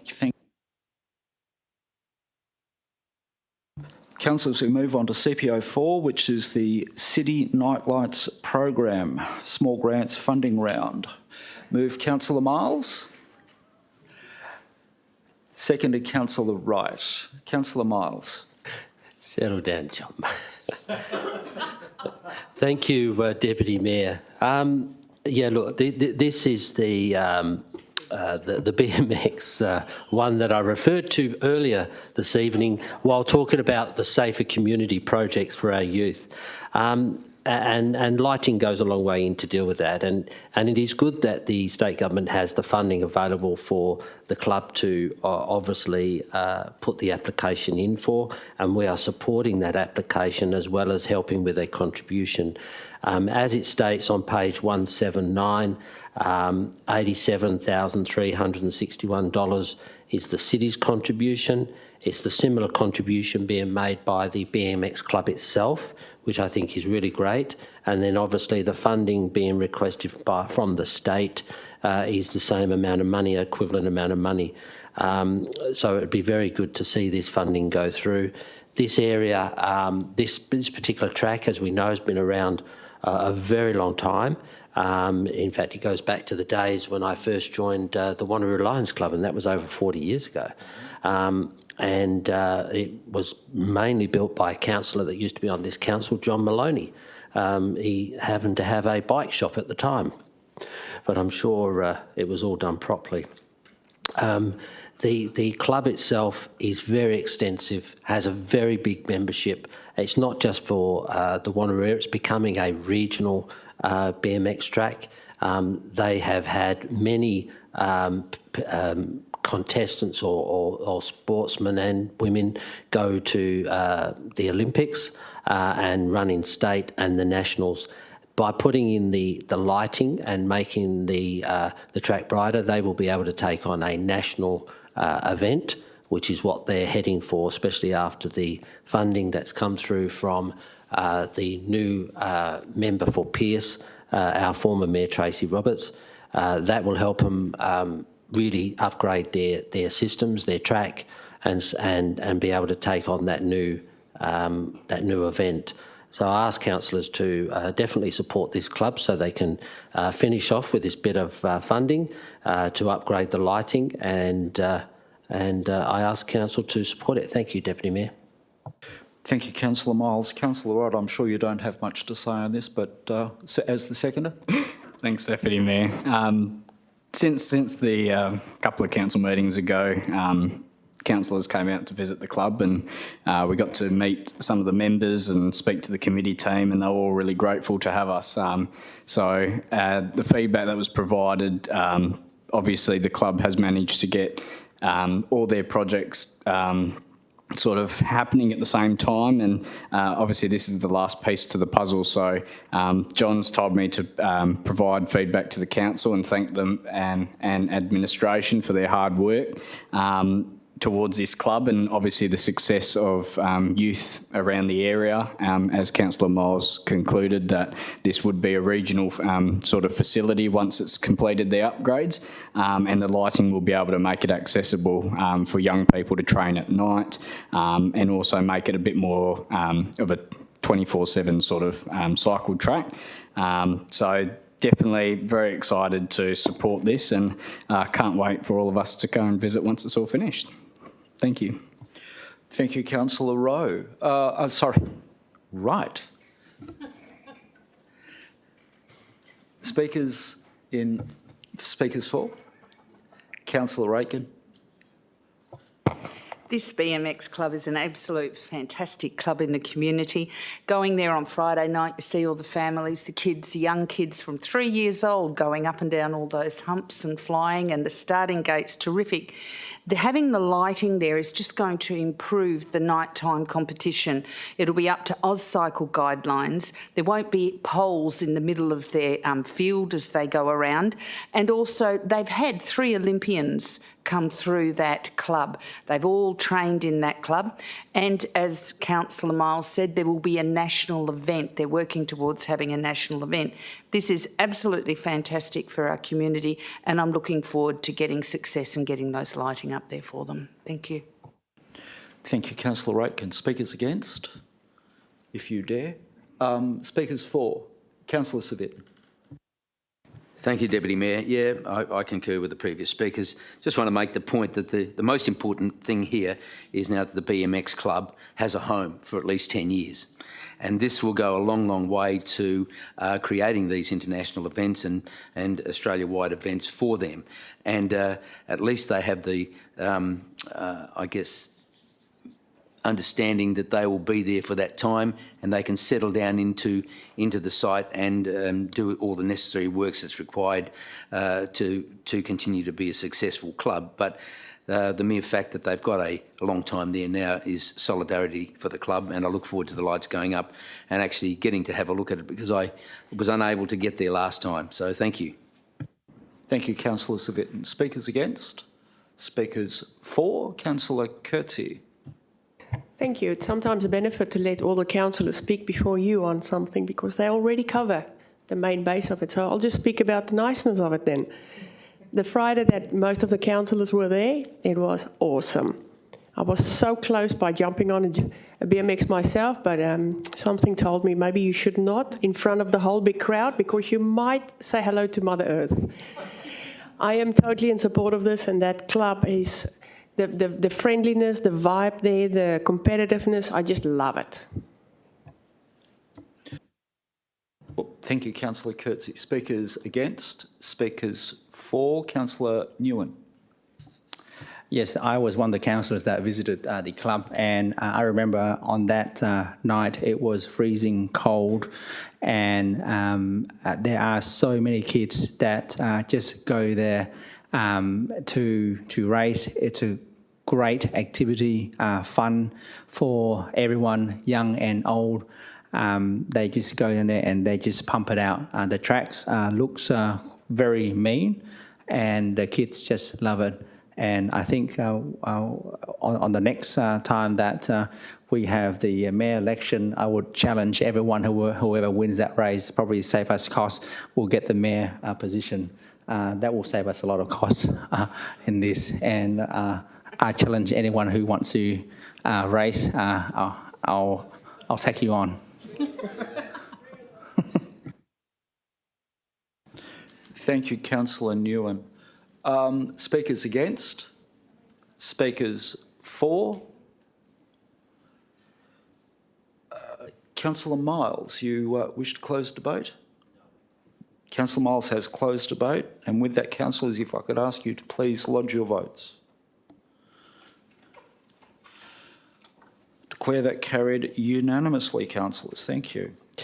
CPO 50822, Hulsworth Park Sports Amenities Building Update. Move Councillor Aitken, seconded Councillor Can Parker. I just ask a question before? I'm happy to move it, but I just want to ask a question first to clarify something. In the report, it talks about the project including the storage shed, but in the recommendation, item 1, it says agreement for Halesworth Park to provide this main sports pavilion only, and the Deputy Mayor to ask for the additional $5 million. I just want to be clarified that we haven't dropped off the storage shed and that storage shed will be included in the project. Yep, Mrs Terrelling. Yes, through you, Deputy Mayor. The funding agreement with the federal government actually doesn't cover the storage shed, so that's the reason why it's not referenced. So the intention is still to provide the storage. It's just that this recommendation refers specifically to the federal government funding, and that only provides for the main sports pavilion and the court pavilion as well. How are we going to look for the funding for the storage shed? Have we got that? Because it's mentioned in the 3 items in the report. Where are we going to get the funding for the storage shed from, or what's the plans for that? Through the Chair, the intention is that that would come from either the state government funding or the municipal funding that's already allocated. Okay, so it's not deleted from the project. Okay, yeah, I'm happy with that. Thank you. Yeah, hence the recommendation as it's been provided. Yeah, I was just clarifying it, Yep. that's all. Thank you. No worries. Did you want to speak at length on this item, Councillor? Oh, I'd love to speak on it. So excited for this project to go ahead. We have such growth in the northern suburbs community. We have a lack of sports amenities, and these amenities are already booked out by the community, and all the sports clubs are busting to get in there and to use the amenities. So I ask my fellow councillors to support this, and I thank Councillor Parker for seconding it. My fellow councillor, ward councillor, for seconding it. Thank you. Thank you, Councillor Aitken. Councillor Parker. Thank you, Deputy Mayor. Thank you, Mrs Terrelling, for making those changes to tonight's recommendation. The Alkmaar and Butler region is in desperate need of this development in its entirety going forward. Financial circumstances that are completely out of the control of the city have created the $5 million shortfall. This situation cannot be denied by either of the departments, and I am in total agreement that no reduction in scope should be considered. However, I do understand that because grant funding has already been allocated by the department at both levels, this must be protected, hence recommendation 1.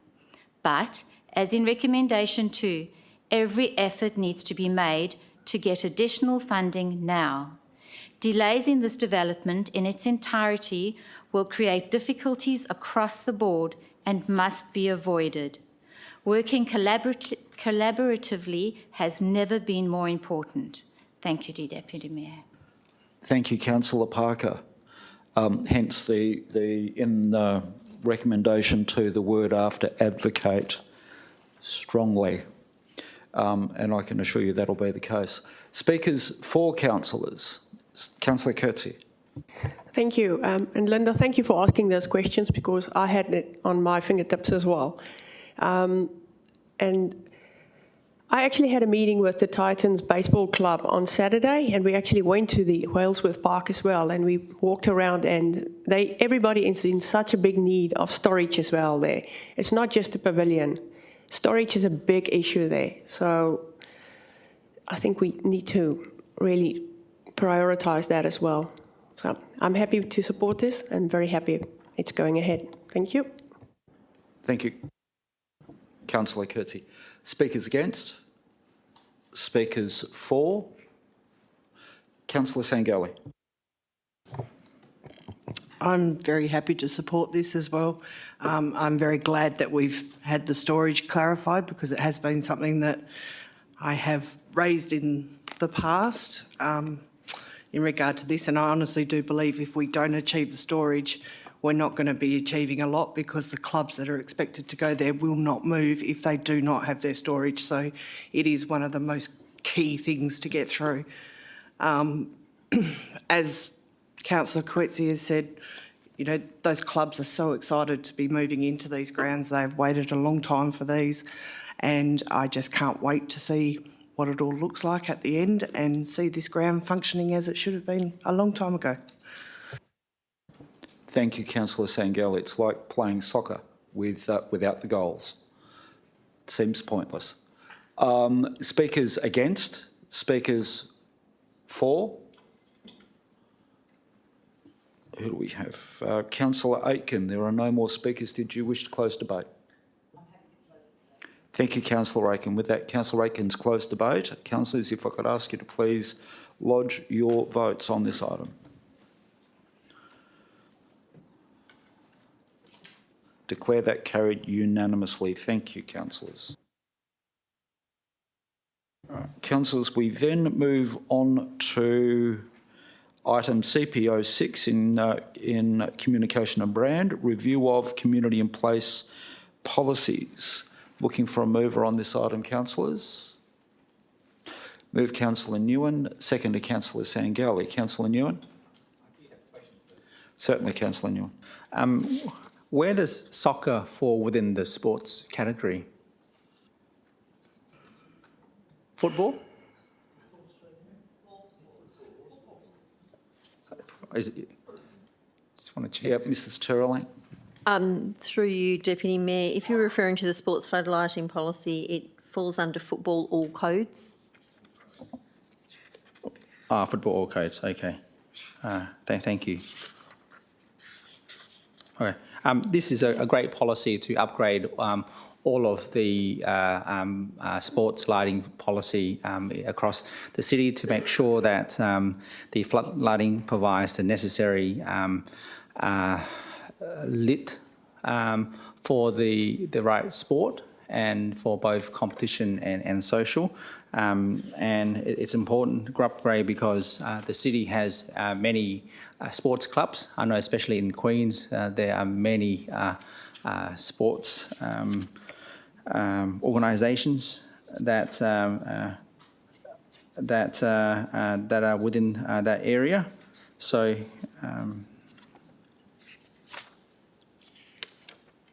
and I have lost my page, but certainly it's a good program. Thank you.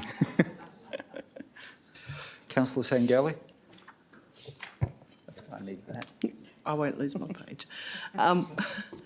I would like to talk about all the policies, but I think I'll pull out the sports floodlighting as well because that is one that is quite dear to me. I would really, really like to thank administration for taking on board the concerns that have been raised over the years from the individual clubs when they've gone through the sports floodlighting process. It's really good to see some really positive additions into this policy, and hopefully moving forward the transition to a much higher level, Lux level, will be much smoother for quite a few of these clubs that have been needing this kind of lighting for a long time. Very similar to not being able to kick a soccer ball through some goals if you don't have them. It's hard to catch a ball if there's no light there to see it. I think we'd all agree on that, Councillor. Councillor, speakers for? Speakers against? Councillor Nguyen, if I could just please ask you to, Councillor Nguyen, thank you very much. Councillor Nguyen, actually, if there doesn't seem to be any other speakers, did you wish to close debate? Councillor Nguyen's closed debate. Councillors, if I can ask you to please lodge your votes. I declare that carried unanimously. Thank you, councillors. We move on to CPO 7, which is appointment of delegate to the Aboriginal and Torres Strait Islander Community Reference Group. Councillors, I foreshadowed that I believe this should be referred back on the basis that I think the person to also represent the city on this particular group, given its importance, should be potentially the next mayor, whoever that may be. And if that's agreed, I think tonight is not the night to actually put this forward. Councillor Aitken? I just think it's not the appropriate time, because I think it's so important. This particular committee, as well as the Multicultural Committee, it really does require one of the mayor to be on, whoever that may be. So I think it's important we just wait until that process plays out. Second to Councillor Rowe to, no? Yes, certainly. My opinion would be not to push the vote back, Deputy Mayor, and I could just speak as one of the delegates on that community reference group. For the last 2 meetings, I've been the only council representative on there, and that's been through working through the development of the Reconciliation Action Plan. And one of the absences was, of course, Mayor Roberts, but the other was my second delegate through no fault of her own. So for the last 2 meetings, I have been the only council representative attending the meetings, and that's been a difficult process as a first-term councillor, guiding me through that first drafting of the Reconciliation Action Plan. So notwithstanding what you've just said, I would prefer to have the vote tonight. Councillors, I'm prepared to go forward, and it's a procedural motion to refer this back. Seconded, Councillor Aitken. No, there's no questions. It's a procedural motion, councillors. So with that, the procedural motion is to refer this item back.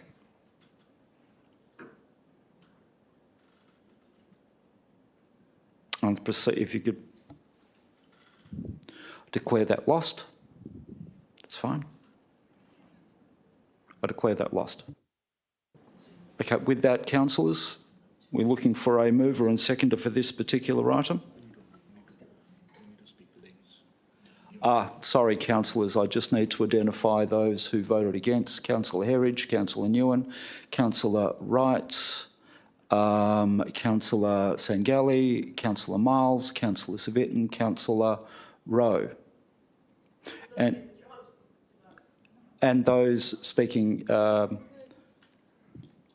and those for was Councillor Aitken, myself, Councillor Huntley and Councillor Coetzee. Oh, hang on. There are no votes from... We didn't get the chance to vote. It was closed before we could push the button. Wow, okay. We were pretty quick. No worries. If we can reset that vote, please, because actually I hadn't... Yeah, we're too short. I don't think it's going to make much difference, councillors, but we'll need to retake that vote, councillors.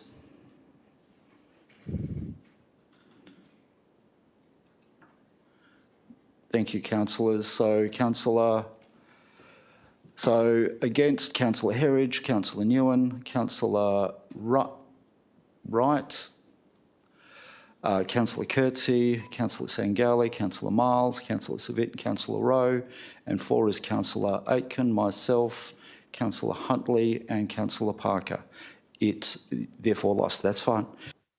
Councillors, I then need a motion to put this item. Motion is, yep, Councillor Wright, you're moving. Councillor Nguyen, you're seconding. Councillor Wright. Thank you, Deputy Mayor. Judge, just reading the report, there was for the October meeting last year, I saw that there was 4 delegates that applied, and obviously Mayor Roberts exercised her right as the mayor. I think it would be courteous to extend that to Councillor Sangalli as the delegate tonight, and I do nominate Councillor Sangalli, if she does accept, to be on this group, because she was one that missed out because the mayor did exercise her right. And I think that would be a courteous thing to do, but that's just my opinion. Thank you. Yeah, we'll be seeking nominations, though I think that's, well, from my perspective, appropriate. Councillor Newen, you were seconding this item? Yes, and I think this item should proceed forward just based on what Councillor Rowe has raised, that this is an important group. We should not delay, and certainly whether with a mayor or not, we've got other councillors who are also quite capable to represent our council. Of course, mayor don't have to be in every committee, in every group. We've got other councillors who can also be part of that group and chair the group. So I think it's appropriate for this to proceed, and we have someone nominated, and so that way we can get on with the work that's needed for this group. Thank you, Councillor. Councillor Savitten, you speaking for? No, just a question. One of the reasons I didn't support it was that Councillor Berry won't be here for 2 months, and that will still leave a gap. So technically now we only have one representative with the leave of absence taken. That was the reason. So I hope that clarifies that. Thank you. No, that's, thank you for reinforcing that point. That's absolutely valid. We have a nomination, Councillor Sangalli. I know your passion in this area because you were previously on this particular group when it was just within Wanneroo. I know your passion. I'm assuming you're going to be enthusiastically embracing and endorsing. I would love to accept. Thank you. Councillors, at the risk of incurring dark looks from any other councillor, are there any other nominations? There being none, I declare Councillor Sangalli duly elected to that position. Congratulations. Sorry? Just bear with me for a second, councillors, please.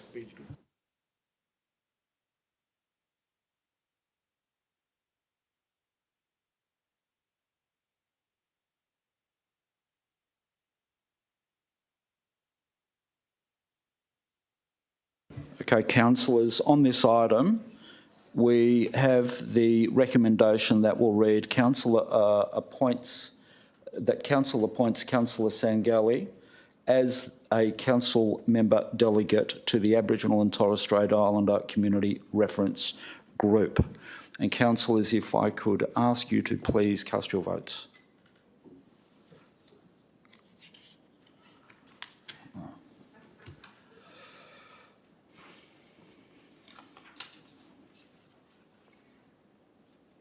Because I can't see what the votes were, councillors, as it's unanimous. Thank you. Congratulations, Councillor Sangalli. Okay, councillors, we move on to CP08, which is the review of the Bushfire Brigade's Local Law 2001. Mover and seconder on this item, councillors. Move Councillor Sangalli. Seconded Councillor Miles. Councillor Sangalli, did you wish to speak to the item? I am happy to move it as it is, just noting that we have consulted with our senior bushfire brigade members, so I'm quite happy to move forward with this. Thank you, Councillor Sangalli. Councillor Miles. Yeah, thank you, Deputy Mayor. No, I'm happy with the report as written, and I commend it to the council. Thank you, Councillor Miles. Speakers for this item? Speakers against? Councillor Sangalli, probably no need to close debate. With that, Councillor Sangalli has closed debate. Councillors, if I could ask you to please place your votes. Declare that carried unanimously. Sorry, Deputy Mayor. Look, I've been noting Mr Peter Nosso has been here all night, and his item comes up a lot further on. I was just wondering if it would be an opportunity to bring that item forward. This is the street naming. Yeah, absolutely, and that's a very good pickup. Sorry, Councillor, I wasn't aware. So, councillors, we have to go through this, councillors, which is unfortunate. We've got a motion to bring forward the item CS040822, and then we have to do that by way of voting. Moved Councillor Civic and seconded Councillor Aitken. Absolutely. So, changing order of business, Councillor, if you lodge a vote. Sometimes it was just easier putting your hands in the air. I declare that carried. Thank you, councillors. We then move on to CS040822, which is the commemorative street name proposal, Nassau Rise, Lansdale. Moving that, Councillor Savitton, seconded Councillor Aitken. Councillor Savitton. Yes, thank you, Deputy Mayor. Look, Mr Peter Nosso has resided in the city for many, many years and also been a councillor on the previous Shire of Wanneroo or City of Wanneroo when it was in its entirety. But this is all about street naming for his father, and the history of his father, I guess it was during the Second World War, where I think as a prisoner of war, he finished up in Siberia and then was released, came back through the European process, and then I guess married and came to Australia and had 10 siblings. I think that's correct, Mr Nosso. Yeah, so the time has come for Peter to put a nomination in. Peter is a long-time horticulturalist in Lansdale and runs the Lansdale Rose Nursery, and has also been instrumental for creating a species of rose, if I can put it in those terms, for our Pioneers Day last year. And that was a fantastic thing. But he's also an Order of Australia. But in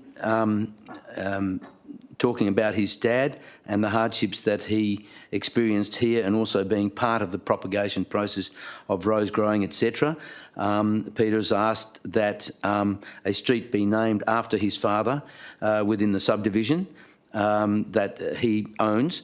And I have noted in that particular area there are other subdivisions or a piece of land which have been split, and old pioneering families have had their siblings, etc., named. I'm not sure if they deceased or not, but Peter's father is well remembered. So I'm asking council to acknowledge that through the Geographical Names Committee, and he's gone through the process, and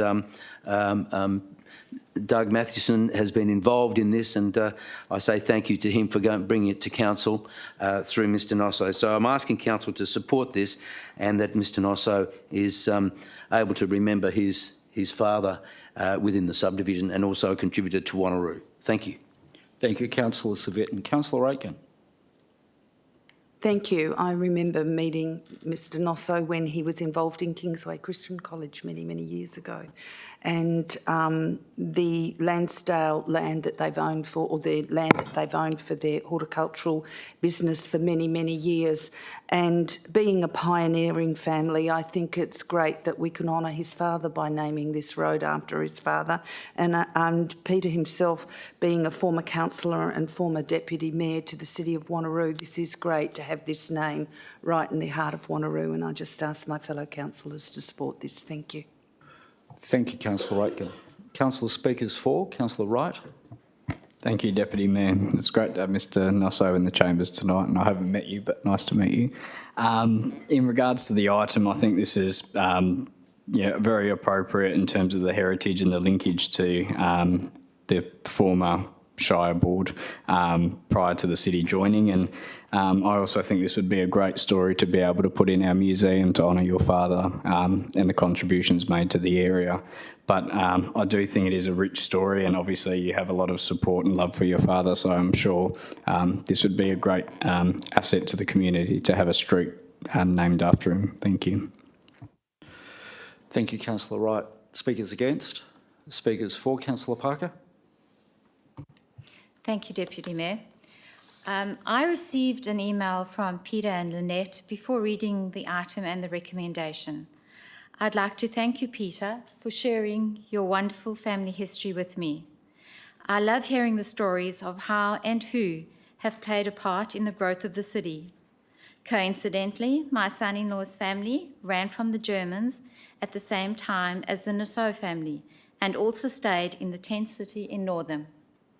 I read Peter's email while looking out at my 12 newly pruned rose bushes bought from your rose farm, so thank you. It is with absolute pleasure I support this recommendation and wish you, Peter, and your wife all the best with your future endeavours. Thank you. Thanks, Deputy Mayor. Thank you, Councillor Parker. Speakers against? Speakers for? Councillor Rowe. Thanks, Deputy Mayor. I know Mr Nossel has worked extensively with the local member, with Landgate, and was prepared to work with the Minister's office as well to get this done. So congratulations on your dedication, and also thank you very much for the passionate and extensive overview of your family history, because I think it's easy to look at the reports that we get written obviously in an administrative way, but hearing the family history like that in an email obviously explains to us a lot of the history that's behind it. And I really appreciated you sending that, so thank you. Thank you, Councillor Rowe. Speakers against? Speakers for? I'll just have a couple of words, just generally myself, councillors, and when I did receive that email from Mr Nossel, I think my response was, of course. It doesn't even bear thinking not, because I must admit I've known Peter for some time. In fact, before I was on council, I was buying many plants from his nursery that are still growing. It's good news, they're still going, Peter. I haven't taken them out, but of course it's something that just doesn't bear not supporting. And of course with your history, your family's history and your personal commitment to this city, because everyone sitting around here understands only too well the commitment of being a councillor and deputy mayor and what that takes. So Peter, from my perspective, absolutely supportive, and I wish you all the very best. Councillor Nguyen. I too was deeply moved when I saw Peter's email. It reflects many great stories from many families who migrated to Australia and moved and live in Wanneroo. And it shows the incredible journey that people had gone through to build Wanneroo to what it is today. It reflects the hard-working men, women, and many families, and it provides a great history. So this is a great contribution and a recognition of one of those families, you know, the legends that make Wanneroo. So it's certainly very appropriate to have this street named after your family, Peter. Thank you, Councillor Nguyen. Speakers against? Speakers for? Councillor Civic, as the mover, did you wish to close the debate? Nothing further to add, Deputy Mayor. Thank you, Councillor Civic. And with that, Councillor Civic has closed debate. Councillors, if I could ask you to please lodge your votes. I declare that carried unanimously. Thank you, Peter. Councillors, we then move back to the rest of the agenda. CS, councillors, are there, if we move CSO1, CSO2 and CSO3, are there any exclusions that you wish to speak with? Councillor Wright, exclusion? You're happy to move those three? Councillor Wright is happy to move those three items. Are there? Councillor Rowe is happy to second. Councillors, with that, Councillor Wright, did you wish to speak to those items? No, thank you, Deputy Mayor. Thank you. Councillor Rowe, did you wish to speak to those items? No, thank you. Speakers for? Speakers against? Councillor Wright, probably don't need to close debate. There's been none.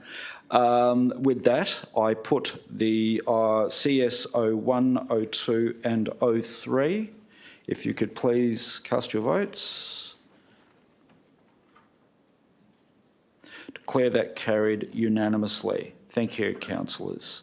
CS04 we have done. CS05, which is the restricted tender 22046 for the Carramar and Marangaroo golf courses. Do we have any movers on this item, councillors? Councillor Wright. Do we have a seconder? Councillor Miles. Councillor Wright. Thank you, Deputy Mayor. This is one of those items that come through in terms of making our organisation more efficient, and obviously with the going forward, we need to make sure that we are being frugal in the industry and we are engaging with stakeholders that do run other sorts of businesses similar to these golf courses, if not the same. And, you know, a lot of residents do come to us complaining about rates, and these are small initiatives that we can work towards in terms of making our council and city more efficient and having flexible, more better and flexible business models. So I see this as a good step forward. I did receive 2 emails from residents in regards to some issues, but I know they'll get sorted out through the process. And I commend this report and ask councillors to support it. Thank you.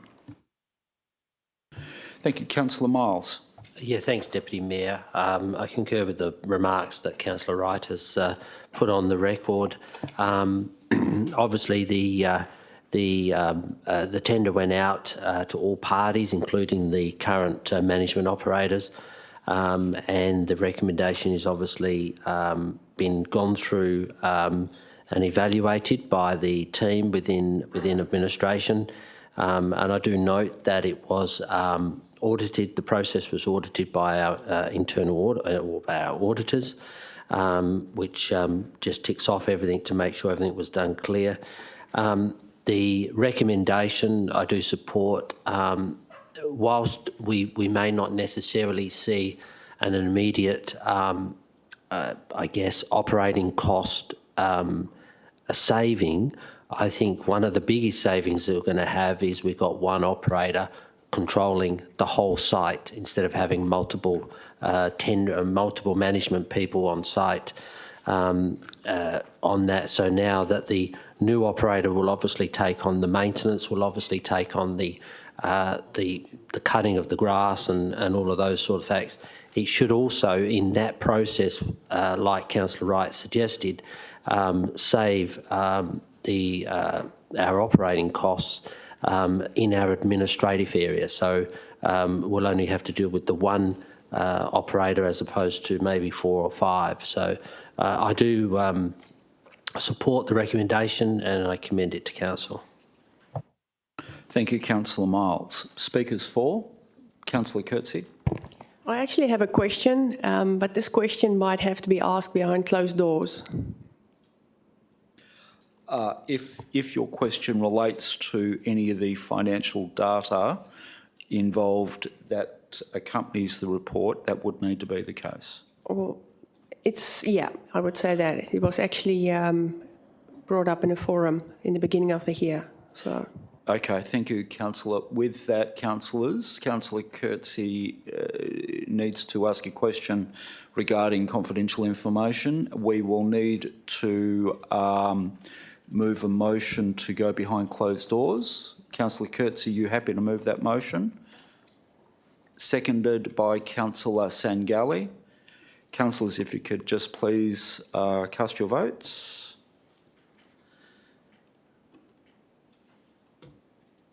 I declare that carried 11-1 with the opposing vote being Councillor Nguyen. But that is carried, councillors. We will now go behind closed doors.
Thank you, councillors. We're back into open session now, and we're discussing item CSO 50822. Councillor Coetzee, you mentioned a procedural motion. What was your procedural motion? To defer it back. Do you have a seconder, Councillor Coetzee? Seconded, Councillor Nguyen. Councillors, we have a procedural motion to refer this item back. And a reason. And, sorry, Councillor Coetzee, you've got the opportunity to provide that reason. I'm not happy with all of the information I have. I would like to have more information. Thank you. Just a little bit more detail on the information you require. A little bit more detail. Okay, so can I read out what I had to do behind closed doors? Councillor, that would be discussing items that we were talking about in confidential session, and I would urge you against doing that. You urge me not to do that. It was discussed within confidential session, Councillor, so... There was info that didn't quite get to us that I was looking for. Okay, that's sufficient. You can possibly give that further discussion to the Director of Corporate Services, that further guidance? Yes, please. Yep, after the meeting. Okay. Thank you. Councillors, we have a procedural motion to refer the item back. If I could please ask you to provide your votes.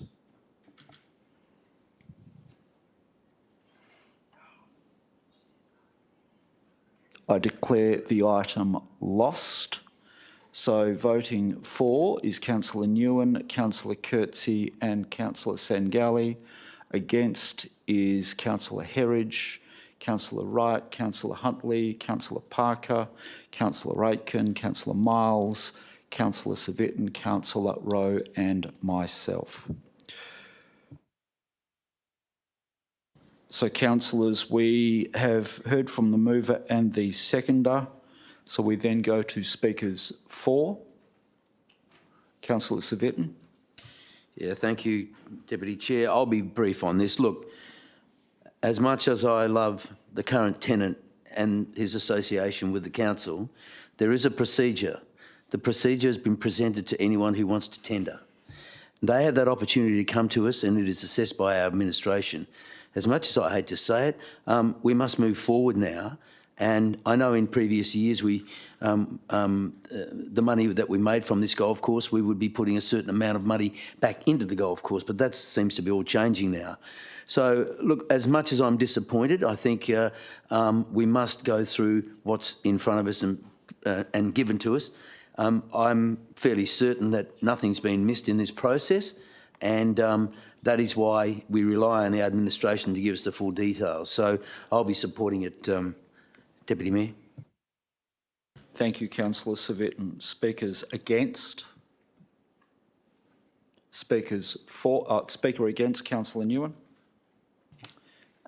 Yes, I am speaking against this item because, as was raised by Councillor Coetzee earlier, that there are important information that was needed to be provided before she could make an informed decision, and I do support that reason simply because this is an important contract. It's a contract that's provided for 10 years, and so we need to make a decision that will stick for 10 years, and this decision is important in that we have 4 really good qualified tenderers, and while I do support change, what is more important is that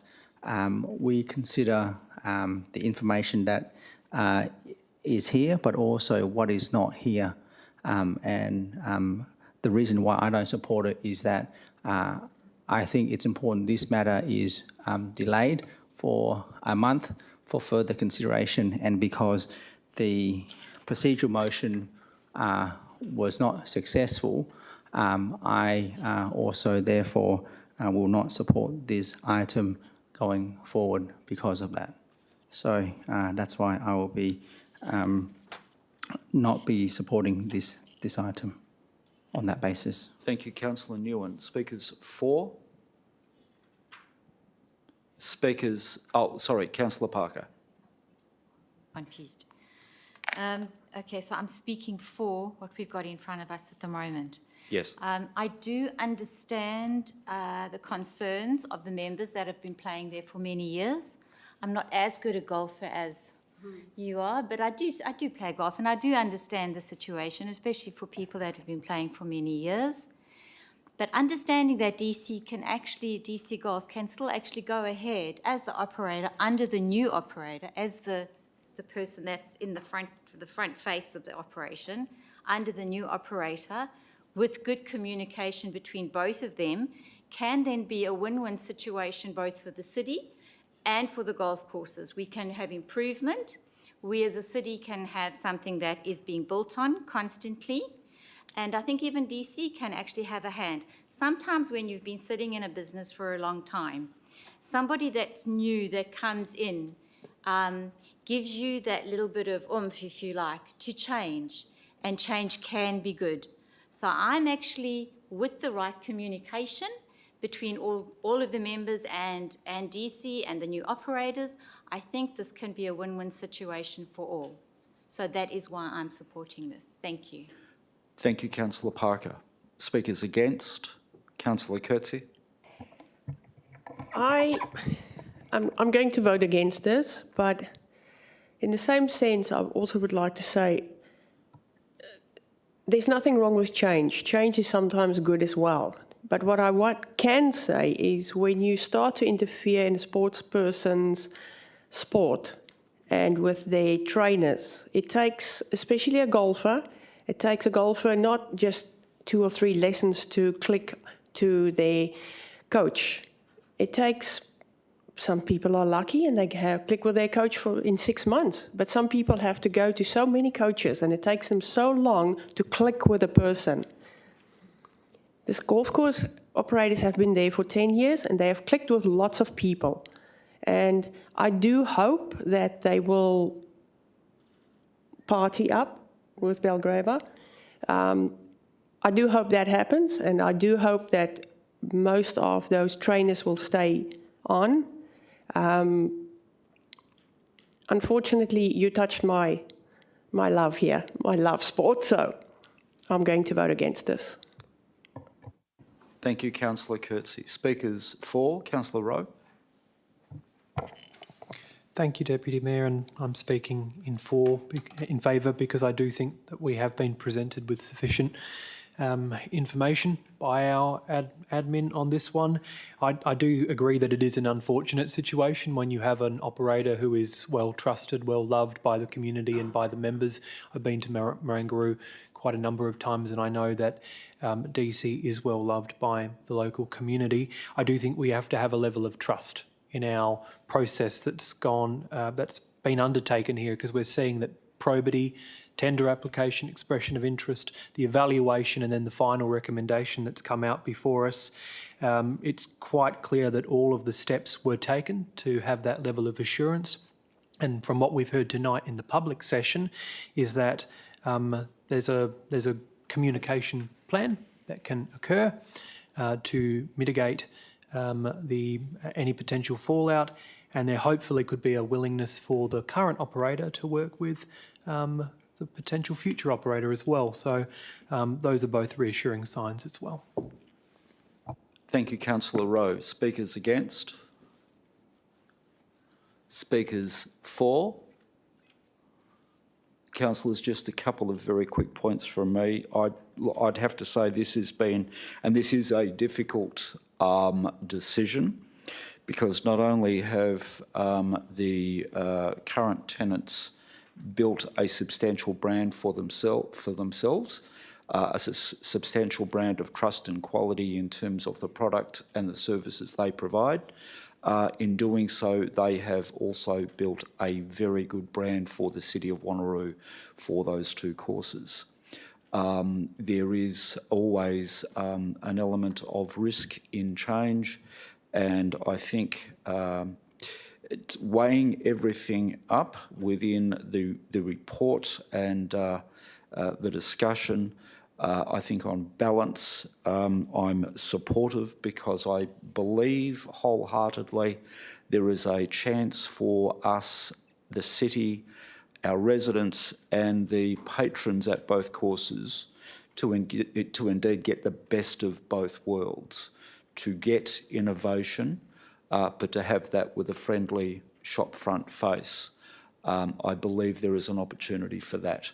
And it's that innovation that we've been looking for in our courses, because golf courses are at the leading edge of the sport. And I'd also have to say our golf courses have been, from a revenue gathering perspective, when you look at it from a rates offset and diversification perspective, the revenue we get from our golf courses means that the rates that we have to charge our ratepayers is much more lessened. And any improvement we can get from the revenue base from those courses provides, and it also adds to that reducing pressure on rates as well. So these things are often complex and complicated. So on balance, I think the report is well considered. The process was incredibly thorough. There were probity auditors and legal experts that have looked at all of the information, and I'm happy to, albeit with a degree of sadness, because as most of us around the table have come to know DC, I don't think they'll be. I'm certain they won't be lost to us, and there's a chance that we can get the best of both worlds. So I'll be supporting the recommendation. Are there any speakers against the item?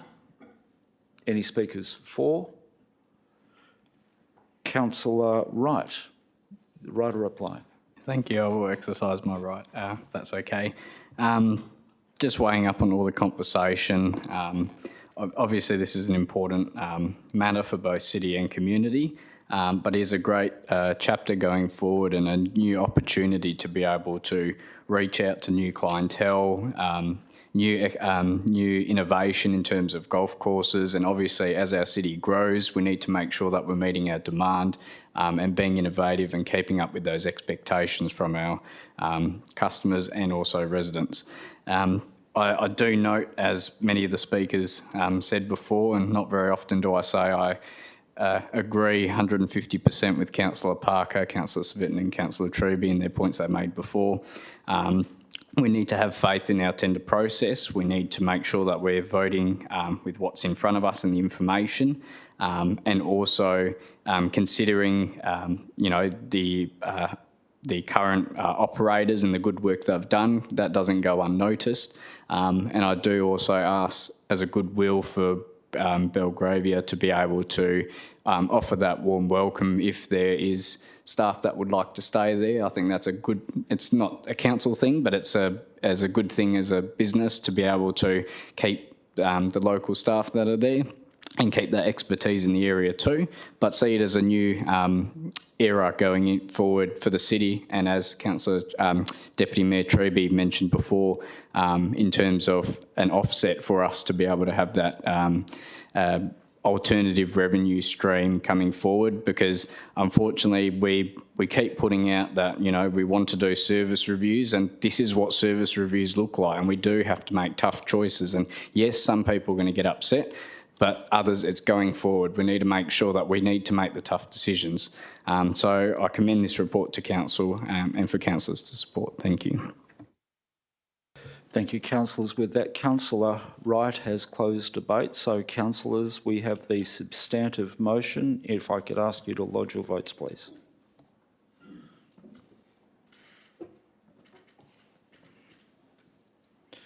So I declare that carried 9-3. So voting for the motion was Councillor Herridge, Councillor Wright, Councillor Huntley, Councillor Parker, Councillor Aitken, Councillor Miles, Councillor Civic and Councillor Rowe, and myself. And voting against the item was Councillor Newen, Councillor Coetzee and Councillor Sangali. Thank you, councillors. We move on to item CE 0108, which is the Economic Development Strategy 2022 to 2032. Councillors, it seems as if we have a couple of declarations of interest. So we'll go to Councillor Wright first. Thank you, Deputy Mayor. And if I also may ask to move the motion if I can, but I'll start off with the declaration of impartiality. So with regard to item CEO 10822, Economic Development Strategy 2022 to 2032, I disclose that I'm a fee-paying member of the Wanneroo Business Association, and as a consequence there may be a perception that my impartiality on this matter may be affected. I declare that I will consider this matter on its merits and vote accordingly. Thank you. Councillor Aitken. Thank you, Deputy Mayor. I'd also like to second this motion. I'd like to declare an interest in this motion because I'm a fee-paying member as well of the Wanneroo Business Association. And with regard to item CEO 1822, I disclose that as I'm a member. As a consequence, there may be a perception that my impartiality on the matter may be affected, and I declare that I'll consider this matter on its merits and vote accordingly. Thank you. Thank you, Councillor Aitken. Councillor Huntley. Thank you, Deputy Mayor. I also would like to declare an interest in this item, CEO 108-22, Economic Development Strategy 2022 to 2032, as I am also a member of the WBA, and I disclose that as a consequence there may be a perception that my impartiality on the matter may be affected. I declare that I will consider this matter on its merits and vote accordingly. Thank you. Thank you, Councillor Huntley. Councillor Wright, you've moved the motion. Thank you, Deputy Mayor. Very excited to have this at Council for the final adoption. I know the BTAG group and the WBA and many other stakeholders that partaked in the process was very excited to see these new timely updates that have come to council, and significant infrastructure from Yanchep Hospital all the way down to new accommodation services for the city, agriculture, tourism precincts, a lot of really innovative stuff that's going to take our city forward. And I know most people in the room are very excited about the robotics precinct and automation centre in Nirrabut. So I think this is such a fantastic document, and Steve Marmion and the team, I know I've said this many, many times before, but to be able to source our talent that we have at the city and actually have a document that was created in-house, you know, saving ratepayer money, I think this is a fantastic quality document that has come out of this. And just in terms of the content and the feedback that we got from the consultation process, particularly from our neighbours, the City of Joondalup, but also and the City of Stirling, but also councils all the way from the City of Cockburn. And it's great that our council is leading in the economic development area, and I commend this fantastic document to council. Thank you. Thank you, Councillor Wright. Councillor Aitken. Thank you, Deputy Mayor. There's a saying that says, without a progressive vision, the people or even the city perish. And this strategic economic development strategy is a progressive vision. It's a progressive vision for the City of Wanneroo. It is exciting, it's moving forward, and I'm excited to see the tourism industry prospects, a new hospital, a robotics precinct, and investment strategy for the City of Wanneroo, looking for key landmark investments to progress the City of Wanneroo. We are putting a vision in front of us, and we will move towards that vision, and I believe we will succeed because we have a progressive vision. And I'd just like to thank Economic Development for helping us put that together, and I ask my fellow councillors to support it. Thank you. Thank you, Councillor Aitken. Speakers for? Councillor Parker. Thank you, Deputy Mayor. I absolutely endorse this adoption, and I would like to thank Steve Marmion and his team for their tireless work and dedication. The sentence that sums up this document for me is, as a council, we recognise the importance of creating a positive and supportive environment for local businesses. That, to me, is the essence of this whole policy. Thank you very much to everybody. Thanks. Thank you, Councillor Parker. Speakers against? Speakers for? Councillor Huntley. Thank you, Deputy Mayor. I'd like to say just a few things. When the first economic development strategy was thought about in 2016, to see the changes up to 2021 of what has occurred in the city, it is amazing what is going to happen in the next 10 years. So this is a very, very important framework that we adopt here, and also looking at jobs that really in 2016 we would never consider or have been considering. Robotics here in Wanneroo was just not even in the equation for a future employment or future role. So this is absolutely fantastic. It is a framework for what is to come, and over the next 10 years this city is going to see a mass of changes, with big towns and cities being developed, more and more areas being developed. There's going to be so much new stuff, and this is a very, very important document because it gives us some form of guideline to actually see how we're going to grow businesses in the future. So thank you very much, Steve Marmion and your team. You have worked tirelessly to get this off the ground, and I think it's marvellous, and I'm so pleased now it can go out to the community. Thank you, Councillor Huntley. Speakers against? Speakers for? Councillor Nguyen. This is certainly a big, bold vision that the city has set for itself for the next 10 years to create jobs and certainly for local economic development. With the population currently of 220,000 and with another 150,000 new residents, that's to be forecasted for people that will call Wanneroo home within the next 20 years. It's certainly crucial for the city to enable diverse opportunities for local job growth. And the 6 areas that this will focus will be business engagement and support, investment traction, planning for the future, leadership, innovation and sustainability, tourism, industry support and development, and the strategic economic advocacy. So certainly the city will play an important role in supporting businesses to flourish and helping to secure and create more local employment opportunities so that the community can live, work and play locally within this area. Thank you. Thank you, Councillor Nguyen. Speakers against? Speakers for? Councillor Civic.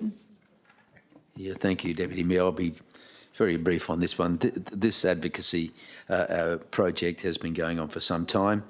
The incredible thing is, with our advocacy department, we are working with state and federal governments. We are now getting the infrastructure through Wanneroo. We are getting the big business ticket items coming.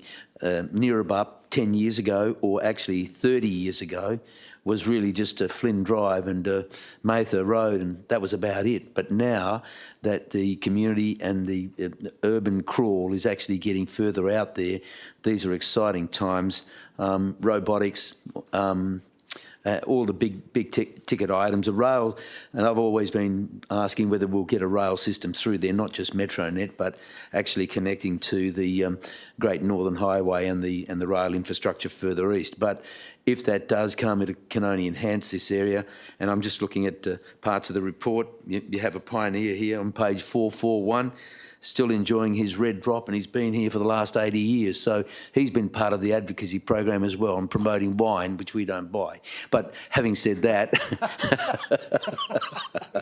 I'm only joking, I'm sorry. But having said that, I'm really excited about it, and the future just looks brighter and brighter, and just hopefully we don't have any problems internationally, and we can keep going forward. Thank you. Thank God that wasn't a paid ad for Conti's Wines.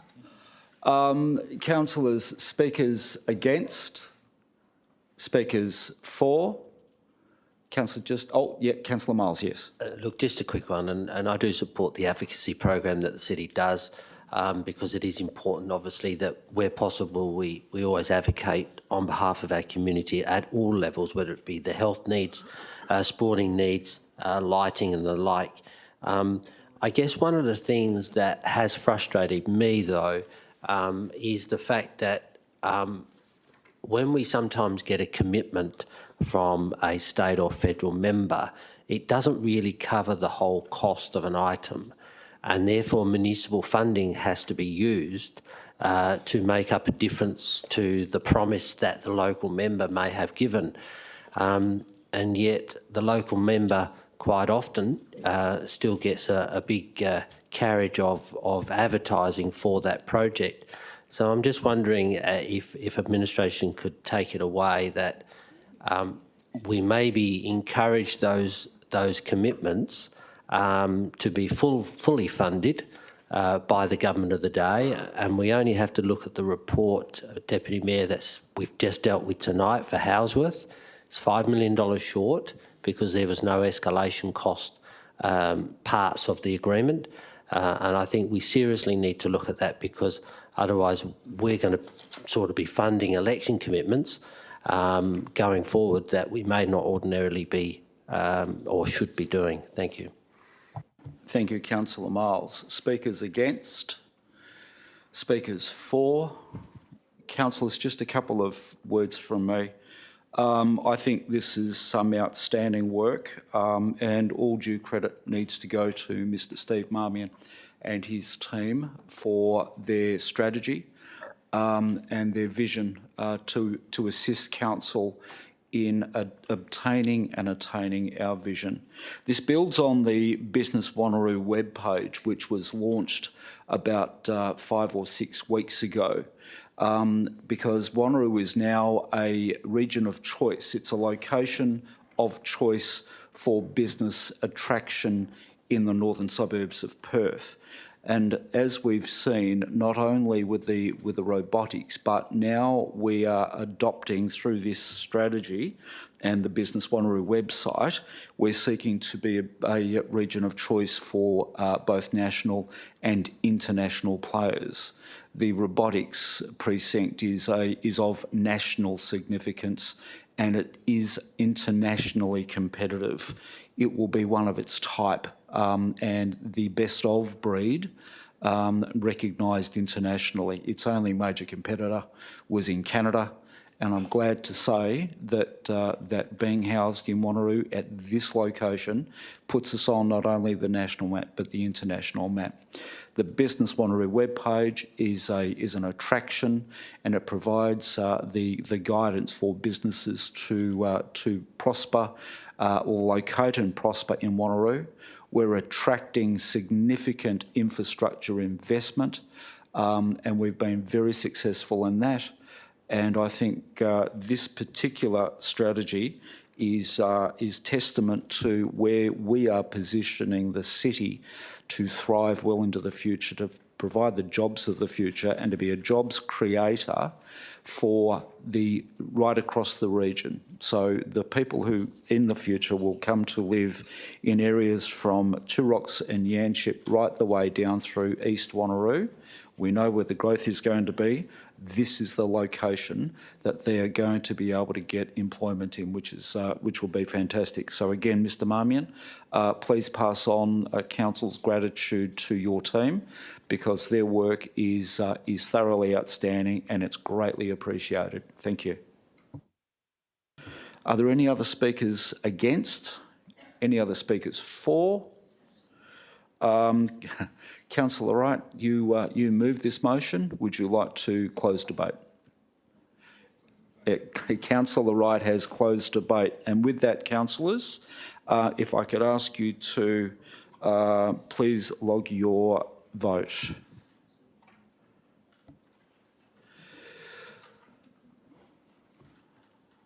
I declare that carried unanimously. Thank you, councillors. We move on to CEO 20822, the Sports Marketing Australia Events Placement Program.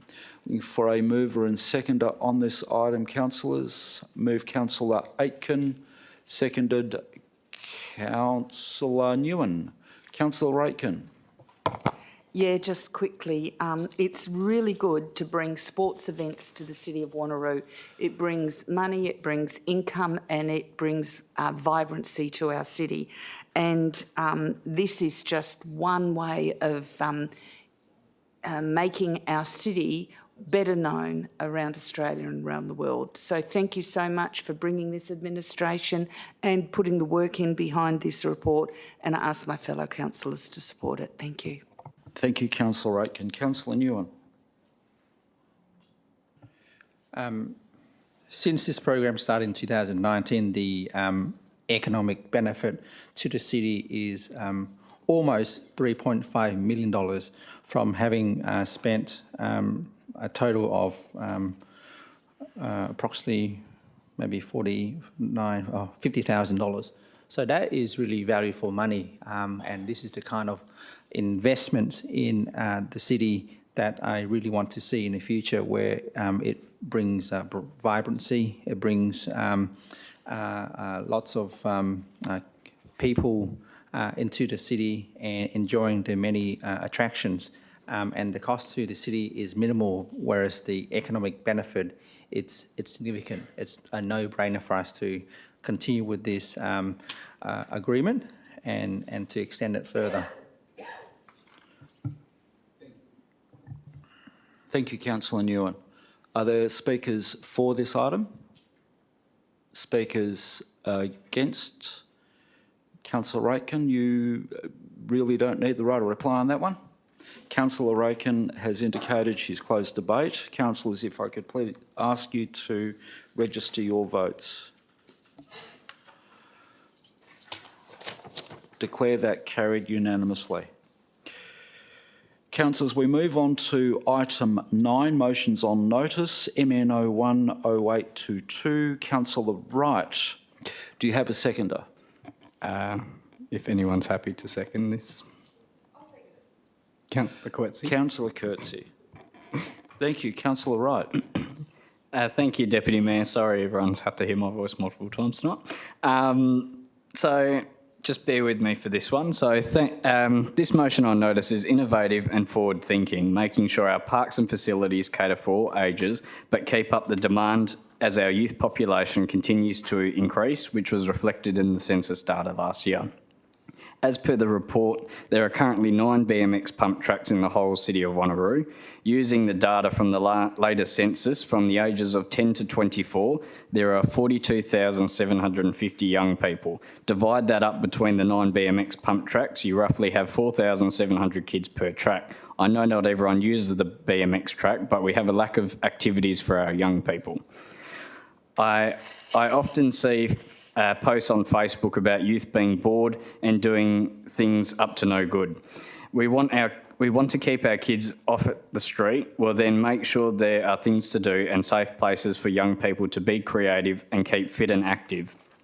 There needs to be a wide range of activities that cater not only for the pre-teens range, but also late teens and early adults. Every parent I've spoken to tells me the same thing. There is a lack of diversity in the activities we offer our teenagers and pre-teens. The current 9 BMX pump tracks do not meet the needs of our young people. They're either too small in scale or not challenging enough for those that may not be able to afford to join a club or group and may not have any places to go before or after school. Yes, there is no denying there are some legal insurance issues with introducing such a policy. However, the recommendation is to investigate and report back to Council. We would be a leader in the sector for young people if such a policy became a reality and would empower young people to be creative and take care of their physical and mental health. I have some quotes from one of my Facebook posts that I did, and these are, instead of me trying to fill up a speech of what I think would be good, these were some of the residents that there was a diversity from Alexander Heights all the way up to Two Rocks and Yanship. So, for example, Kylie goes, I think it's so important to encourage children, especially boys, to get outside and play in their own community parks. It's very important for kids to be outdoor and active, using their imaginations and creativity to make things. We want to see more kids playing in our parks, working together, enjoying the environment they live in. This will foster a love for their community, a feeling of pride for the place they live, and hopefully a respect for others and the environment. Let's get kids outside playing in parks, not sitting indoors looking at screens. Another one, and I think this touched on our waste review of Councillor Aitken's story, and similar to yours, Deputy Mayor Truby. Lauren goes, love this. We all grew up doing exactly this. Sometimes it feels like our kids miss out on so many things we had growing up. Let them build jumps. Another quote from Anthony, great idea. All we did as kids was build jumps and small track, hours of fun. Another one was Scott. Great idea. I spent my childhood BMXing and building jumps with my mates. These are just some real life examples of obviously when they grew up, and these were some of their fond memories that they had. In the detail section of this report, it even clearly states that skate and BMX activities are growing in popularity, and along with it, demand for local facilities. If the city cannot keep up with the demand and doesn't have the finances to build it, then I believe we need to think outside the box and have regulations that allow young people to build their own tracks safely with natural materials like sticks and sand. The president of the Wanneroo BMX Club has also stated that the existing tracks don't meet the local needs of young people and described these tracks as too simple, and has offered his services to the city to help co-design future tracks. However, I've submitted numerous requests to get new pump tracks put into our local parks, and all have been declined by administration. Common phrases like not enough money, too close to one of the 9 pump tracks, yet the parks I asked were suburbs away, or too dangerous. Most of you and our listeners tonight probably remember the days when you used to hang out with your friends and meet at the park, create your own tracks and activities to keep you occupied, and they were often the simple ideas. I hear stories like this when I meet parents every day. Why do we need to be over-policing in letting our kids create their own tracks? The very people that complain about these unauthorised tracks are the people that also complain about the crime and youth in the area. We need to activate our parks and spaces to get young people out in nature and socialising face-to-face. This request for a policy fits with our active transport and cycling plan to encourage more people to cycle and uptake riding a bike, and this should also be starting at a young age. Councillors, I urge your support to continue investigating this policy consideration to meet the current and future demands of young people across the whole of the City of Wanneroo. Thank you. Thank you, Councillor Wright. Councillor Coetzee. Councillor Wright, you did not give me much to say now. When I read it up, I was actually quite excited about the whole thing. It actually took me back to my childhood, where I grew up on the farm, and we built a whole track with my 2 brothers, and yeah, we had lots of crashes, but I honestly believe every kid needs to go through a little bit of that just to meet Mother Nature as well, and I think it's a good thing to keep them busy and outside, so I'm totally in support. Thank you, Councillor Coetzee. Speakers for, Councillor Rowe. I'll just add one comment, which is that always embracing of innovation and new potential solutions. The one question I had coming into this, I already spoke to Councillor Wright about it, was the safety concern, and administration have addressed that and said that it will be investigated as part of those ongoing discussions. So happy to proceed. Thank you, Councillor Rowe. Speakers against? Speakers against. Councillor Civic. Thank you, Deputy Mayor. And this is no disrespect to Councillor Wright. I've been on this council now 20 years. Most of the pump tracks that have been built have been constructed by administration, and they're diverse. They're all over the place, as they are on this particular list.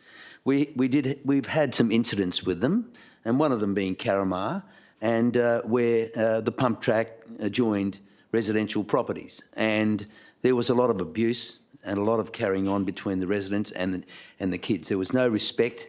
I know when I was a kid, we did the same sort of things, but we never had the privilege of local governments being in this sort of situation.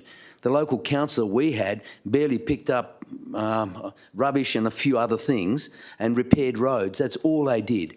But today, local government is a very complex organisation. Now, the reason I'm not supporting it is because I do worry about if these tracks are built on council land, the insurance problems, as you pointed out, would be enormous. So the only people that could construct these, as far as I'm concerned, would be the council. We would take the risk, and then the kids would have some safety. But you don't know what sort of people you get on these tracks. Like you said, there are vagrant kids who cause trouble everywhere, but there are also kids that ride these tracks that also cause trouble. But that's beside the point. The whole idea is to have fun and to make sure that they enjoy themselves. But the only reason I'm not supporting this is because I think there's more issues to the insurance, and if one thing goes wrong, the first people that are going to get sued, or the first party, will be the city. And unless all of those boxes are ticked and it's done constructively, and we actually build a pump track for them, and I'm not disregarding that we don't have them, but we've had issues with some. I think in Lansdale there was a problem with some.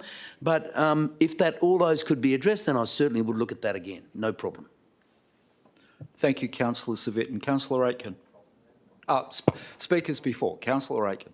I just want to ask a couple of questions to clarify some stuff. And I just want to say, while Carramar had problems, the residents now don't have any problems with the BMX track. I'm just looking, if the kids do something and they make their BMX track, we need to be very, very clear, do we have a responsibility to make that site safe because of our risk? And where does that happen within our insurance liability? And then how does that sit with our long-term financial plans and our funding and budgeting? And then furthermore, another idea is maybe we should have a natural progression initiative, that if the kids do something, we would have to have funding to be able to put a pump track there as the community want it. But I think just to have randomly made and then automatically the responsibility comes on the city for the liability, we can't just do that. We need to assess our risks and see how far we want to take it, and see what responsibility we're prepared to take, and do a policy with it if we're going to go that far with it. And that's how I'm thinking with that. I just think it's a little bit premature at the moment. We need more information to actually completely support it, though this is, I understand, looking for information. But they're the questions in my mind about this motion on notice. Thank you. So I was going for speakers for. Did I get you on the... So speakers... Well, let's go for speakers against first. Speakers for, Councillor Sangali. I have a principal support as someone who grew up in the local area, surrounded by bushland, was in the bushland, and as many of you know, I didn't set foot in Mindarie Keys for 10 years after they blew up my cubby house. So I know exactly what these kids are going through when they start investing in their local area. But I also have a concern on the other side of it, having known how much bushland was around. The bushland that we do have now is becoming more and more of a precious resource for other reasons. So I do have some reservations about kids possibly going into conservation reserves and starting to dig that up and do that. And I'm just noting in the recommendation, it's not quite clear. It's asking the CEO to provide some feedback on policy and everything, but it's not really instructing us to have a forum or anything like that where we could actually have some input and raise those concerns. So I'm just wondering, with Councillor Wright's permission, perhaps we could add or just tweak these recommendations so it allows for that to happen. Deputy Mayor, if I... Yep, Councillor Wright. Thank you, Deputy Mayor. In co-designing this with Director Terrelink. In regards to that, that's what point number 2 is, and we've kept it broad for council member consideration, because when a policy is created by council, it usually does go through a forum to make sure that council members do get a say into it, and then that would be subject to coming to council through the normal process. This item is only to basically progress with that investigation, and that will cover environmental, insurance, legal, and it would be good information for us to have as councillors if we ever did want to develop any sort of policy that might be a bit innovative, to have that legal and insurance background of what the current industry and what the current sector is looking like. So this is purely only for giving permission to the CEO to continue the investigation from administration, and then that investigation will be presented to council members, which will be through a forum, but we didn't want to narrow it down that in case there might have been a briefing note or something like that. That would be more appropriate depending on what the investigation outcome would be. But if council wants to clarify and go through a forum, I'm happy to change that too. Yeah. Gee, I'm going to try and get standing orders in order here. Councillor, you have a question, Councillor Sangelli, I'm sure. Just to clarify, so you're not expecting the CEO to develop a rough policy or anything and bring that to the forum, because that's fine with me then. Thank you.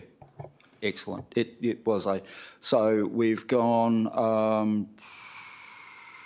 speakers 4. Councillor Parker.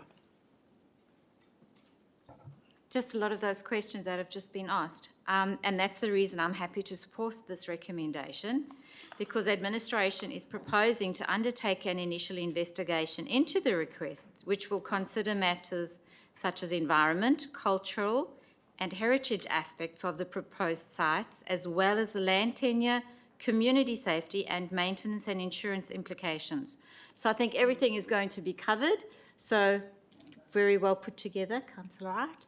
And that's why I'm going to be supporting this recommendation. Thank you. Thank you, Councillor Parker. Question, Councillor Savetan? Yes, thank you, Deputy Mayor. I'd like to ask a question of administration. Do we have a BMX policy for these pump tracks at the moment that we adhere to? And if they need expanding, we could probably work on that. But do we have a policy at the moment, or some wordage? Mrs. Terrelink. Through you, Deputy Mayor, no, we don't currently have a policy on BMX tracks specifically.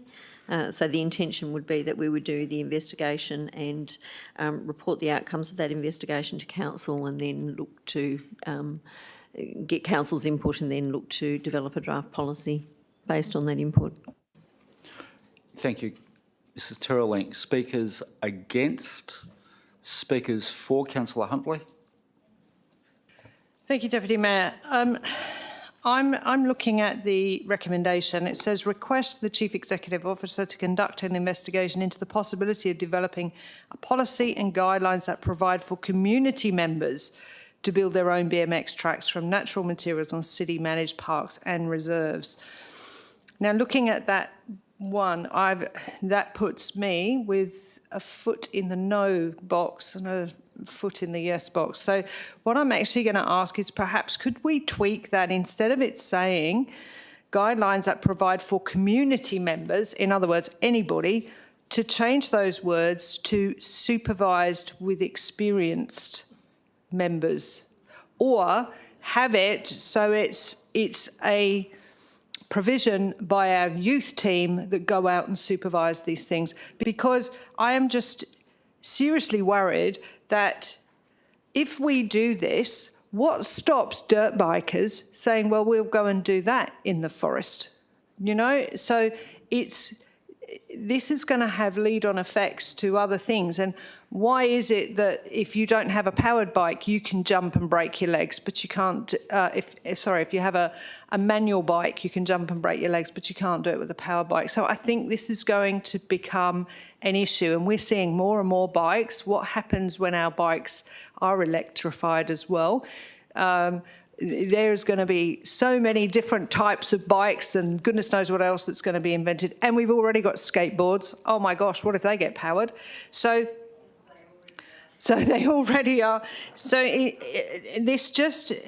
I am really, look, we don't have enough reserves for our wildlife, let alone allowing people to go in there and smash all our flowers down, knock a couple of trees down and let's go build. Because I think in your thing, you're actually saying there should be a facility every 2 kilometres of distance from someone's home. We're just going to put 150,000 people just in East Wanneroo, and we're going to put 160,000 people in Yanchep.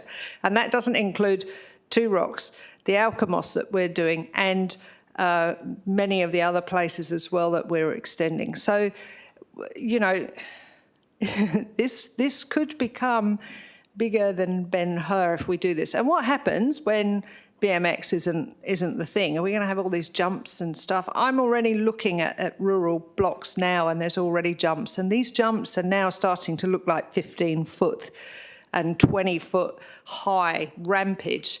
So there is nothing to stop these going out of control. So I do think we should just perhaps tweak this, and this. I think this has to come to a forum. It must come to a forum. I think the intention is for the CEO to go away and have a look at what the issues are that you've identified, Councillor Huntley, and to expand on those, and so as we can have a firmer idea. I don't think there's going to be a fully developed policy. I think there's going to be a range of issues that will be identified in order to actually make that policy. I think that's the intention. Yeah. My issue is really with the fact that we are actually requesting the Chief Executive Officer to develop a policy that provides for community members, and I do think that should be the word supervised or someone with knowledge of building these things should be in there. Otherwise, we're just allowing everybody to do whatever. I think you'll find that comes in the detail. That's in the detail of what will be provided. I think it's best, well, in my view, and this is just my view, I think it's best to actually get through and have a look at what the issues are in order to develop a policy, because you've identified many of the issues that will need to be considered in that.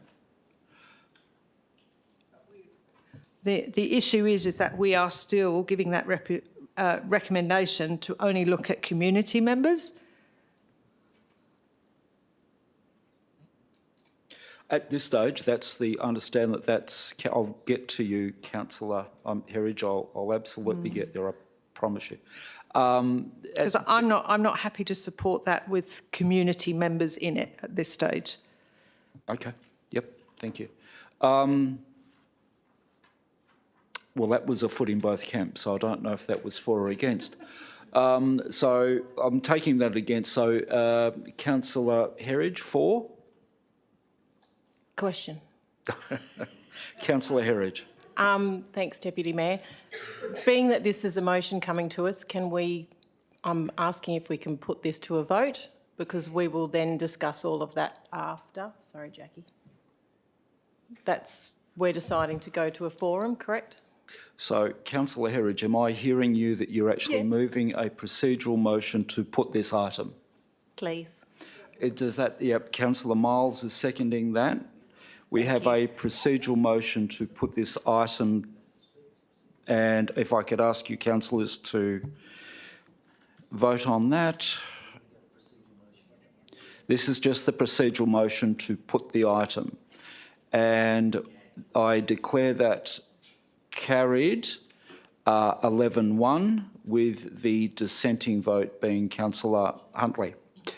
So with that, councillors, we go to, and very sorry, Councillor Wright, you don't get a chance to actually do the right of reply.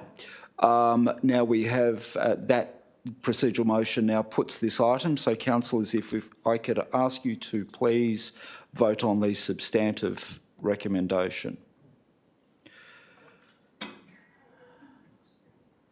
I declare that carried 10-2 with with Councillor Huntley and Councillor Civic opposing and everyone else in favour. Thank you, councillors. Councillors, we then move on to MN02 0822, which is a motion on notice from myself for to consider an item regarding administration developing a policy on the installation of signage on city buildings by sporting clubs. So I'm happy to move this item, councillors. Is there anyone that Councillor Rowe? Thank you very much, Councillor Rowe.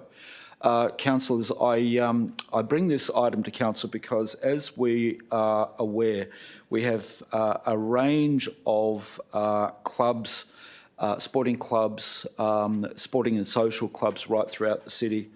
And one of the ways that they identify their home, and they invest a lot of time, effort and energy into building their very large club and club facilities, albeit in city buildings, is the opportunity to recognise that and build that brand, because the brand for them is all-encompassing and allows them to be more efficient and effective and develop revenue streams potentially that they can offset the cost of running their clubs, if that's the case.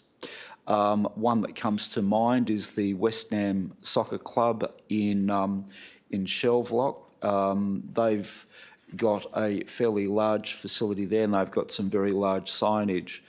The idea about this, councillors, is to, and there are many other clubs right across the city, the idea about this is simply to develop a policy that would enable consideration of putting signage on those buildings and the manner and method in which that signage can be placed.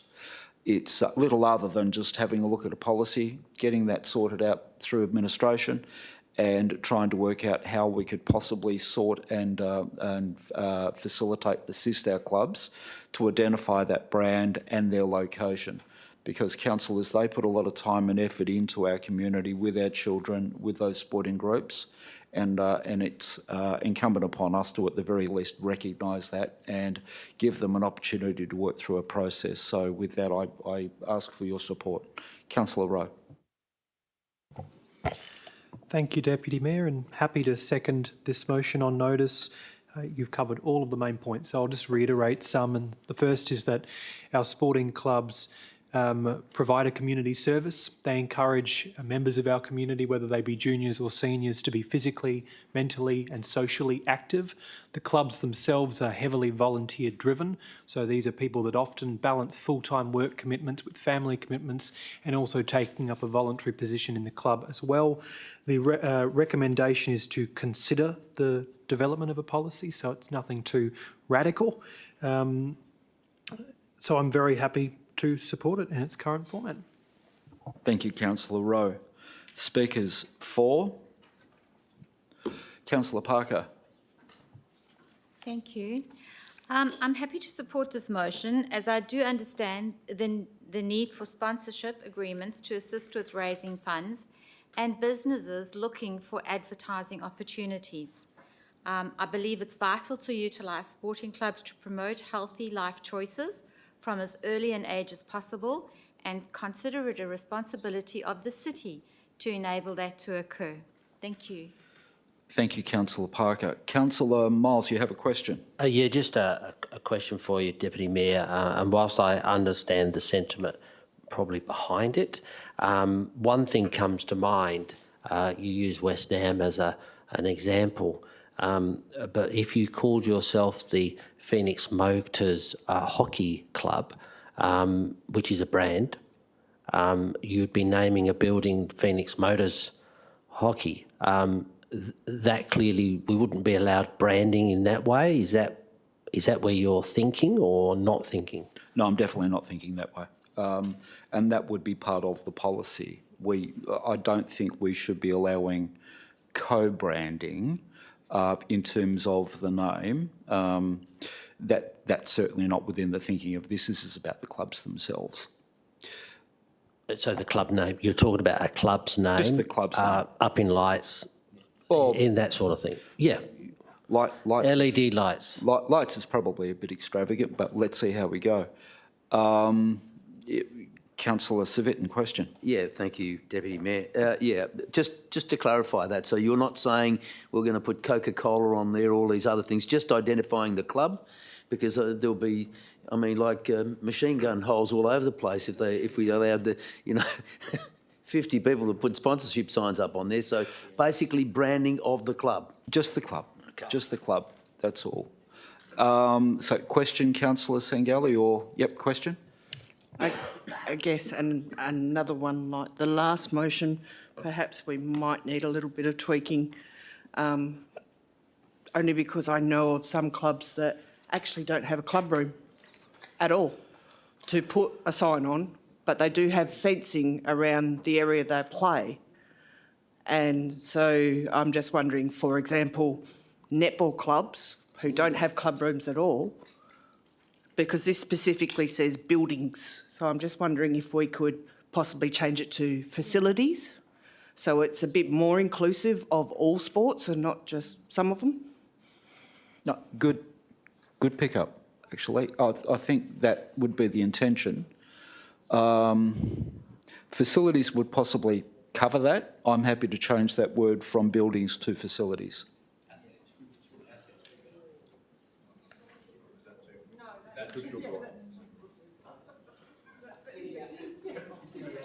And look, I think that's been picked up, and the principle is, if there is not a building, something close by that can be facilitated. And I think the administration, Mrs. Terelink, is nodding that yes, she's captured that. So that, and again, this is part of developing the policy. So speakers, where are we? Speakers for? Councillor Wright. Thank you, Deputy Mayor. I think your main point before in going forward in terms of innovative and actually making sure that our clubs have additional income streams as well, so they're not heavily relied on always applying for grants from the city. And I think we need to start empowering more of our groups to be able to take that into their own hands, obviously within control and reason, and that's why you've asked for a policy. But in terms of that going forward, I think it's crucial, and actually taking that reliance off us always handing out to different clubs, because I know sometimes clubs do it better than what we do. So I definitely are happy to support your motion, Deputy Truby. Thank you, Councillor Wright. Speakers against? Speakers for? Councillors, I'm happy to close debate on this. And again, councillors, this is just for the development of a policy to allow us to provide some rigour around it, and also to allow clubs to have a look at how they can possibly facilitate this on their own behalf. So I ask for your support, councillors. If we could, and with that I've closed the debate, if we could then put the motion on the... I declare that carried unanimously. Thank you, councillors. We then move on to MN03 0822, Councillor Newen, holiday security patrols for residents. Councillor Newen, do you have a seconder on this item? I hope so.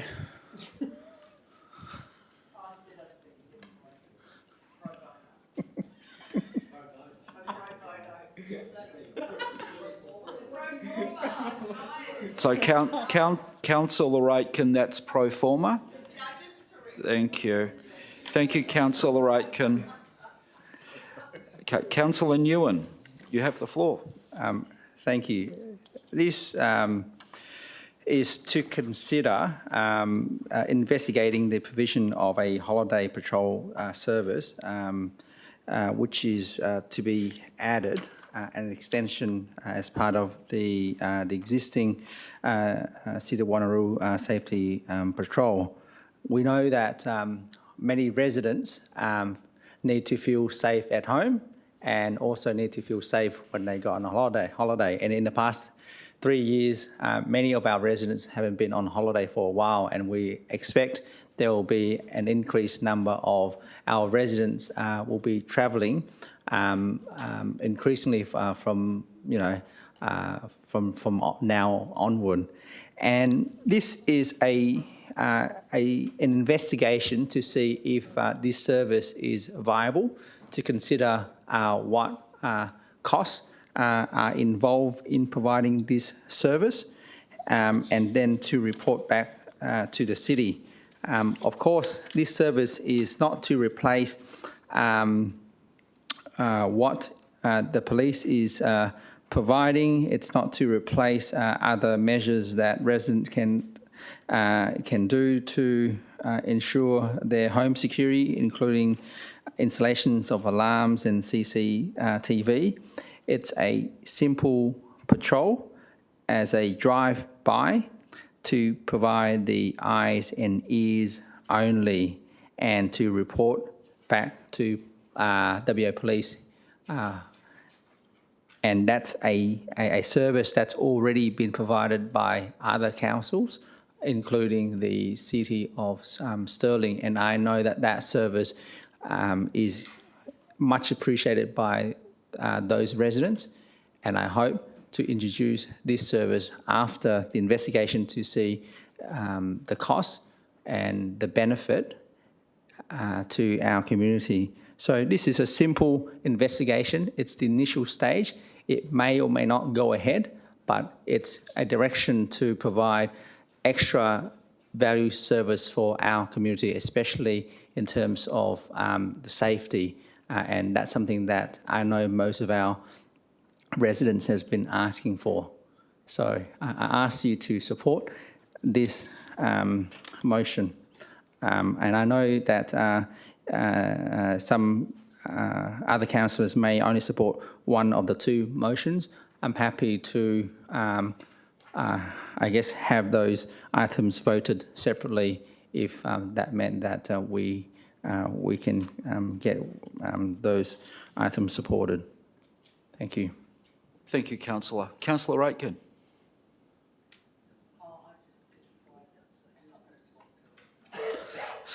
So, thank you, thank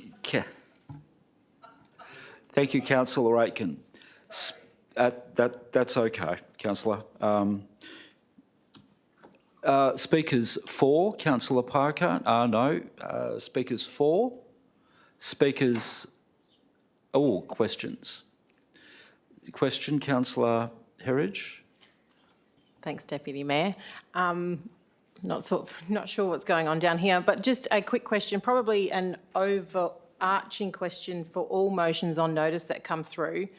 When we request something as this and we do say a simple report, what does a simple report actually mean? Like, how many hours does that take? Is that one staff member, two staff members? Can you quantify it? I know I'm asking for a big rule or a string or however you want to put it, but just a guide, because we have 3 this evening. If we can get a guide on what the time frame is required. This would probably be Mrs. Terrelink. Through you, Deputy Mayor, I guess in terms of the 3 that are before us, they probably will require some degree of investigation. So it will take resources in the kind of the hours rather than the minutes, if you like. So yes, there will be work involved in doing the investigations and then developing whatever results from those investigations, and obviously preparing reports for forum and that type of thing. So there is hours of work involved in doing these, yes. Thank you, Mrs. Terrelink. Councillor Parker, you were for or against? Against. Okay. Okay, we'll go for. Speakers for, Councillor Rowe. I'll speak in favour of the first recommendation, because I think what Councillor Nguyen was indicating was that he has a willingness as the mover of the motion to split the vote. Yeah, so I'm speaking in favour of that section, because I think it's always a good idea to communicate with our residents as to what we are doing in this space, because it demonstrates that we're proactive in terms of ensuring our community is safe. It could even, in my mind, as one of the delegates on the Community Safety Working Group, letting our residents know that we are rolling out CCTV on city assets and which buildings are actually covered by that, because it increases our sense of awareness and our sense of safety as well. And I think perception is sometimes just as important as anything else. So I'm happy with that component of it. But if we're voting on it as is, I wouldn't support it in itself. So if Councillor Nguyen wants to amend it, that there's two different recommendations, I'd support the first one. I don't think it needs to be from Councillor Nguyen. We can just, then we can just do that when it comes time to vote for it. Speakers against? Councillor Parker? Just actually looking at the administration's comment on what Councillor Rowe has just said. So the city's patrol service provides attention to the entire city, which is 685 square kilometres, patrolling upwards of 400 kilometres a day in addressing current requirements.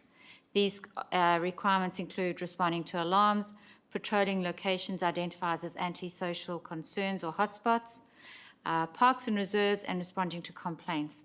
So I think they've got pretty much enough on their hands as far as I'm concerned. I do not support this motion on notice. As already stated by Councillor Nguyen, there are already many security companies providing the exact service he wants the city to provide. Promoting and supporting small business is one of the city's key initiatives, and certainly a passion of mine. Adding another cost burden such as this to our ratepayers is something that I could not consider. And in light of the fact that, Councillor Nguyen, you do try and keep our rates at zero, I cannot see how you can promote something like this and then still promote keeping our rates at zero. I don't mean that in a derogative way at all, but the cost of this to this city would, in my opinion, without any kind of investigation, be exorbitant. And that's why I cannot consider supporting it. Thank you. Thank you, Councillor Parker. Vote, speakers for? Yep, okay. Councillor Huntley, you have a question. Yeah, I have a question. In the comment area, it does actually say WA Police no longer provide a vacant property service. However, there are many security companies that provide a service in conjunction with other security and crime prevention measures, such as alarm CCTV. And then it says, the city's community safety pages on the city's website contain information for residents to assist in preventing crime at home, provided in conjunction with WA Police, and could be promoted to residents to assist. Now, that's already there on our website, but yet this first recommendation is to do just that, is to promote initiatives on the website. So I feel the city's already doing that. Is that correct? Mrs. Terrelling. Yes, through Deputy Mayor. So the intention would be that while the information is available on the website, we would actually, recommendation one is actually looking at more actively promoting that information and letting our residents know that it's available and that there is advice that can be provided in terms of them and measures they can take to protect their own residents. Thank you, Mrs. Terrelling. Question? Okay. Now we're at speakers for. Speakers against. Councillor Wright. Thank you, Deputy Mayor. Unfortunately, I can't support something like this. Following some of the comments that Councillor Parker made as well, in terms of looking under the financial implications, the cost of introducing another service. And just with Ms Terrelink's answer to the question, in terms of the first point, because I would be happy to split it, but then Ms Terrelink said that this would be more advertising and marketing, which is a more cost factor to it. One of the recent steps that I took was to catch up with the superintendent of the local police station and actually see what they're currently doing in the area. And I suggest all councillors do that, because I've managed to find all sorts of things that I can give to residents in terms of, I know the state government at the moment is doing a $400 rebate for seniors to get CCTVs installed if you have a seniors card. We need to be mindful as well that community safety is a state government responsibility, and to be able to start entrenching further into that area, residents will have an expectation that we have to maintain and hold that service. And just judging in the detail section of the report, I am concerned that our current patrol program only has 3 officers on duty each night. I do think maybe that might be worth going down to expanding and having a few more officers drive around the whole city, because I do feel sorry for the 3 that drive around every night. But in terms of that would be on its merit. But in terms of what's in front of me with the recommendation, I haven't heard any residents tell me about this. There's lots of other security companies, and that's the whole point of CCTV, or else nobody would buy it, because everyone would just go, the city's going to provide it for us for free. And I don't think that's a good thing of what we should be promoting going forward. So unfortunately, I can't support it because it is a cost spender rather than a saver. Thank you. Thank you, Councillor Wright. Speakers for? Speakers against? Councillor Civic. Thank you for waiting, Deputy Mayor. You obviously read my mind. Yeah, you did. Look, I'm definitely voting against this, and I would never support it, because there's only several people on this council, probably 3 of us, that have been here when we had a program called Safer Citizens. And we had night patrols, and we had cars everywhere. It cost us $1 million, and we had to close the program. And I won't go into the detail. So if we are going to do this and worry about people going on holidays, the point made was we need CCTV cameras. We also have neighbourhood watch. We have all these things that can be looked at, and our security patrol officers have no powers. Yes, they can drive by and they can see what's going on. Then they've got to ring the police got to come out. Everything's happened by then, it's too late. Not only that, the whole cost will blow out significantly, and for a councillor who wants 0 rates year in, year out in his campaign, and I'll say it because it's true, we cannot afford to have anything like this and go back to those days where we had no control and it cost this city $1 million. I think that was in the area of 2008. When was it? Less? 6? Yeah. Sorry, yeah. And it was just a schmozzle. So by doing this, people, if they want to go on holidays, hey, they take the risk. As we've said, they've got neighbours, they've got cameras, and they've got the police. But sometimes when you ring the police, it takes a long time for them to get there. So I could never support this, even if we'd done a complete revamp, we could never make this happen without a massive impost in money.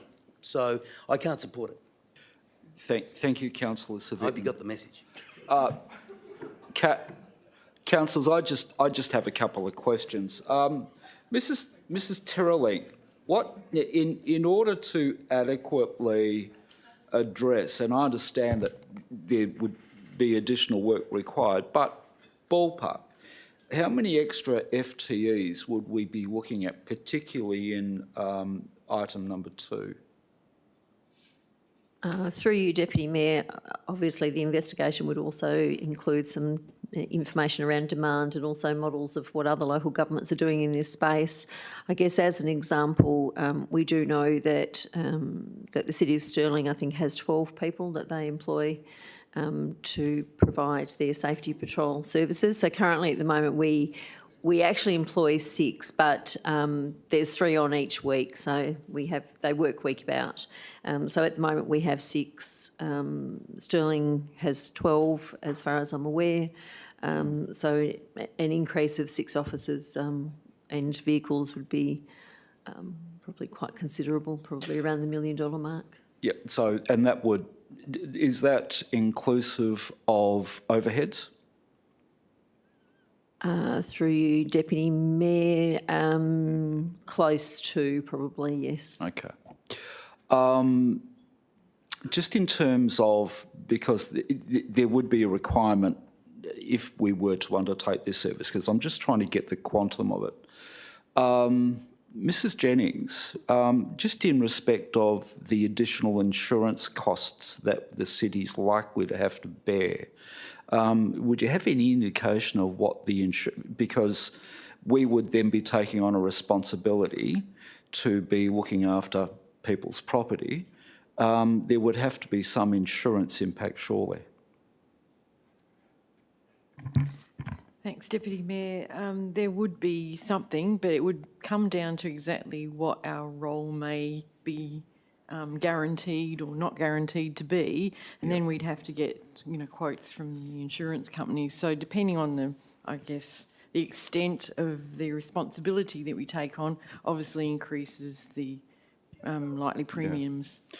And and something else that does come to mind, Mrs. Jennings, would it be your view that we might run into trouble with national competition policy? Deputy Mayor, yes, it is noted in the admin comment that we will have to investigate and align ourselves with the national competition policy, because we'd be potentially offering a service that is in the private sector, and we'd have to make sure that our services are matching with the same level of, overheads and costs, etc., and properly costed, because otherwise then we'll be taking advantage of our social service that we currently have versus actually a competitor.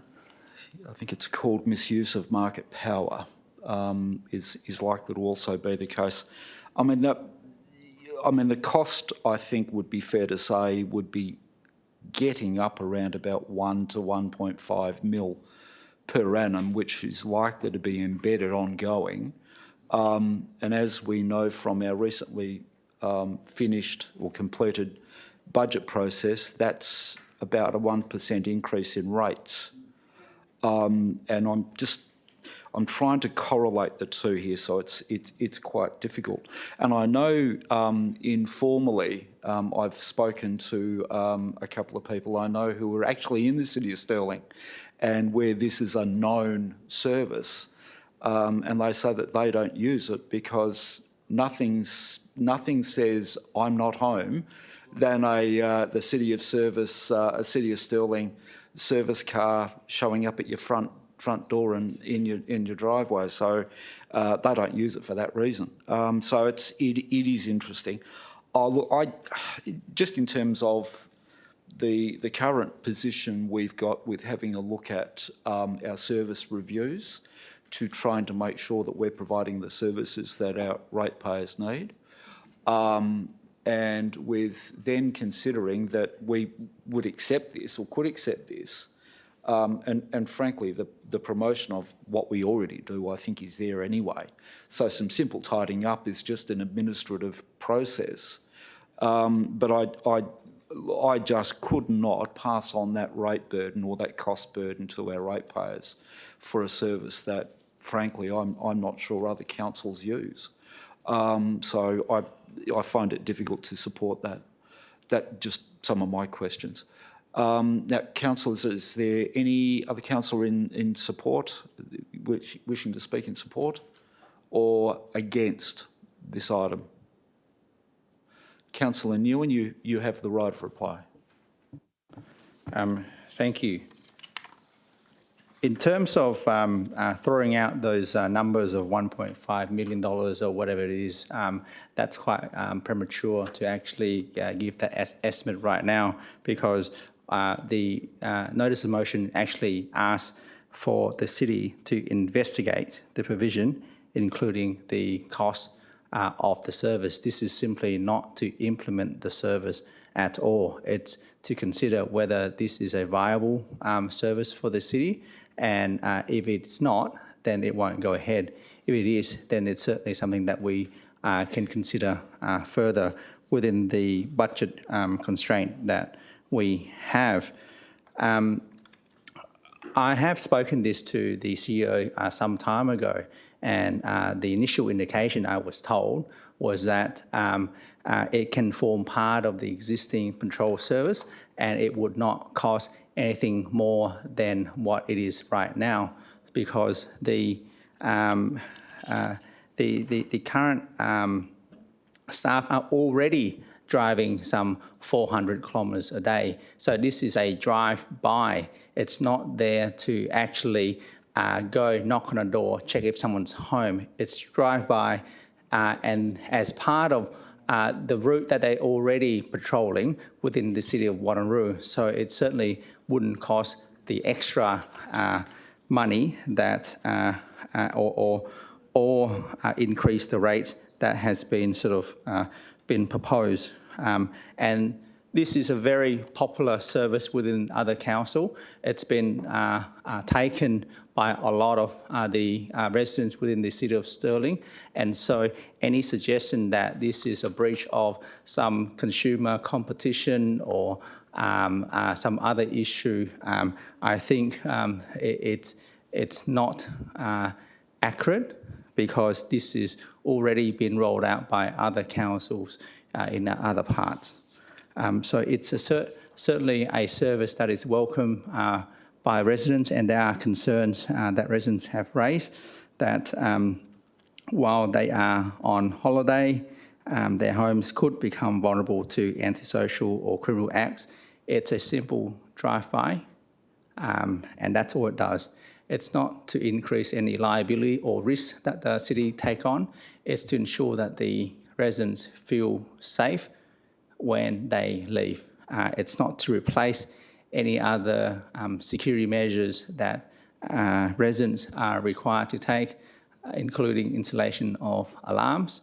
And those alarms, when it does get installed, and if it goes off, then maybe someone from patrol can drive past, visit, and do what they need to do if they're in the area. So it's not an extra burden on the city.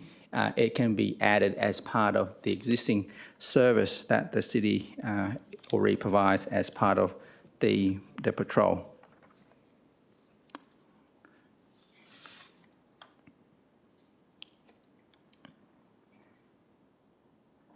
So that's it. So if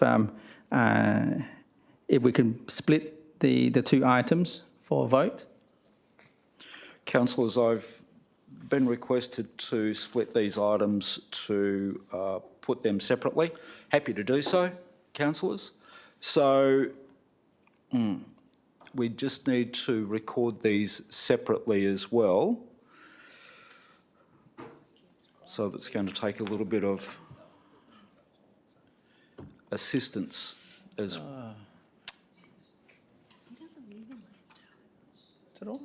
from our administration in the booth. So councillors,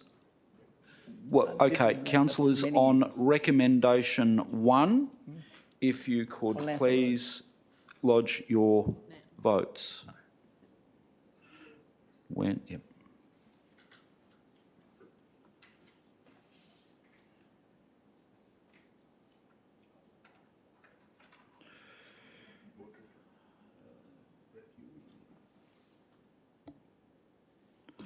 I declare that tied.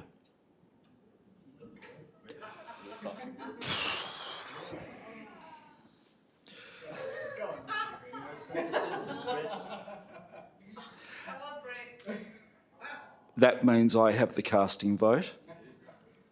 And I'll reinforce my vote, which was no, because that service is already available. And it's an administrative task, and the administration have already said that they can promote. So I declare that lost. That was 6-6. So voting against was myself, Councillor Wright, Councillor Huntley, Councillor Parker, Councillor Miles, Councillor Civic, and with the casting vote, I've voted again against, because it's an administrative process, and administration have just advised that they can simply improve that. So with that, we go to recommendation 2.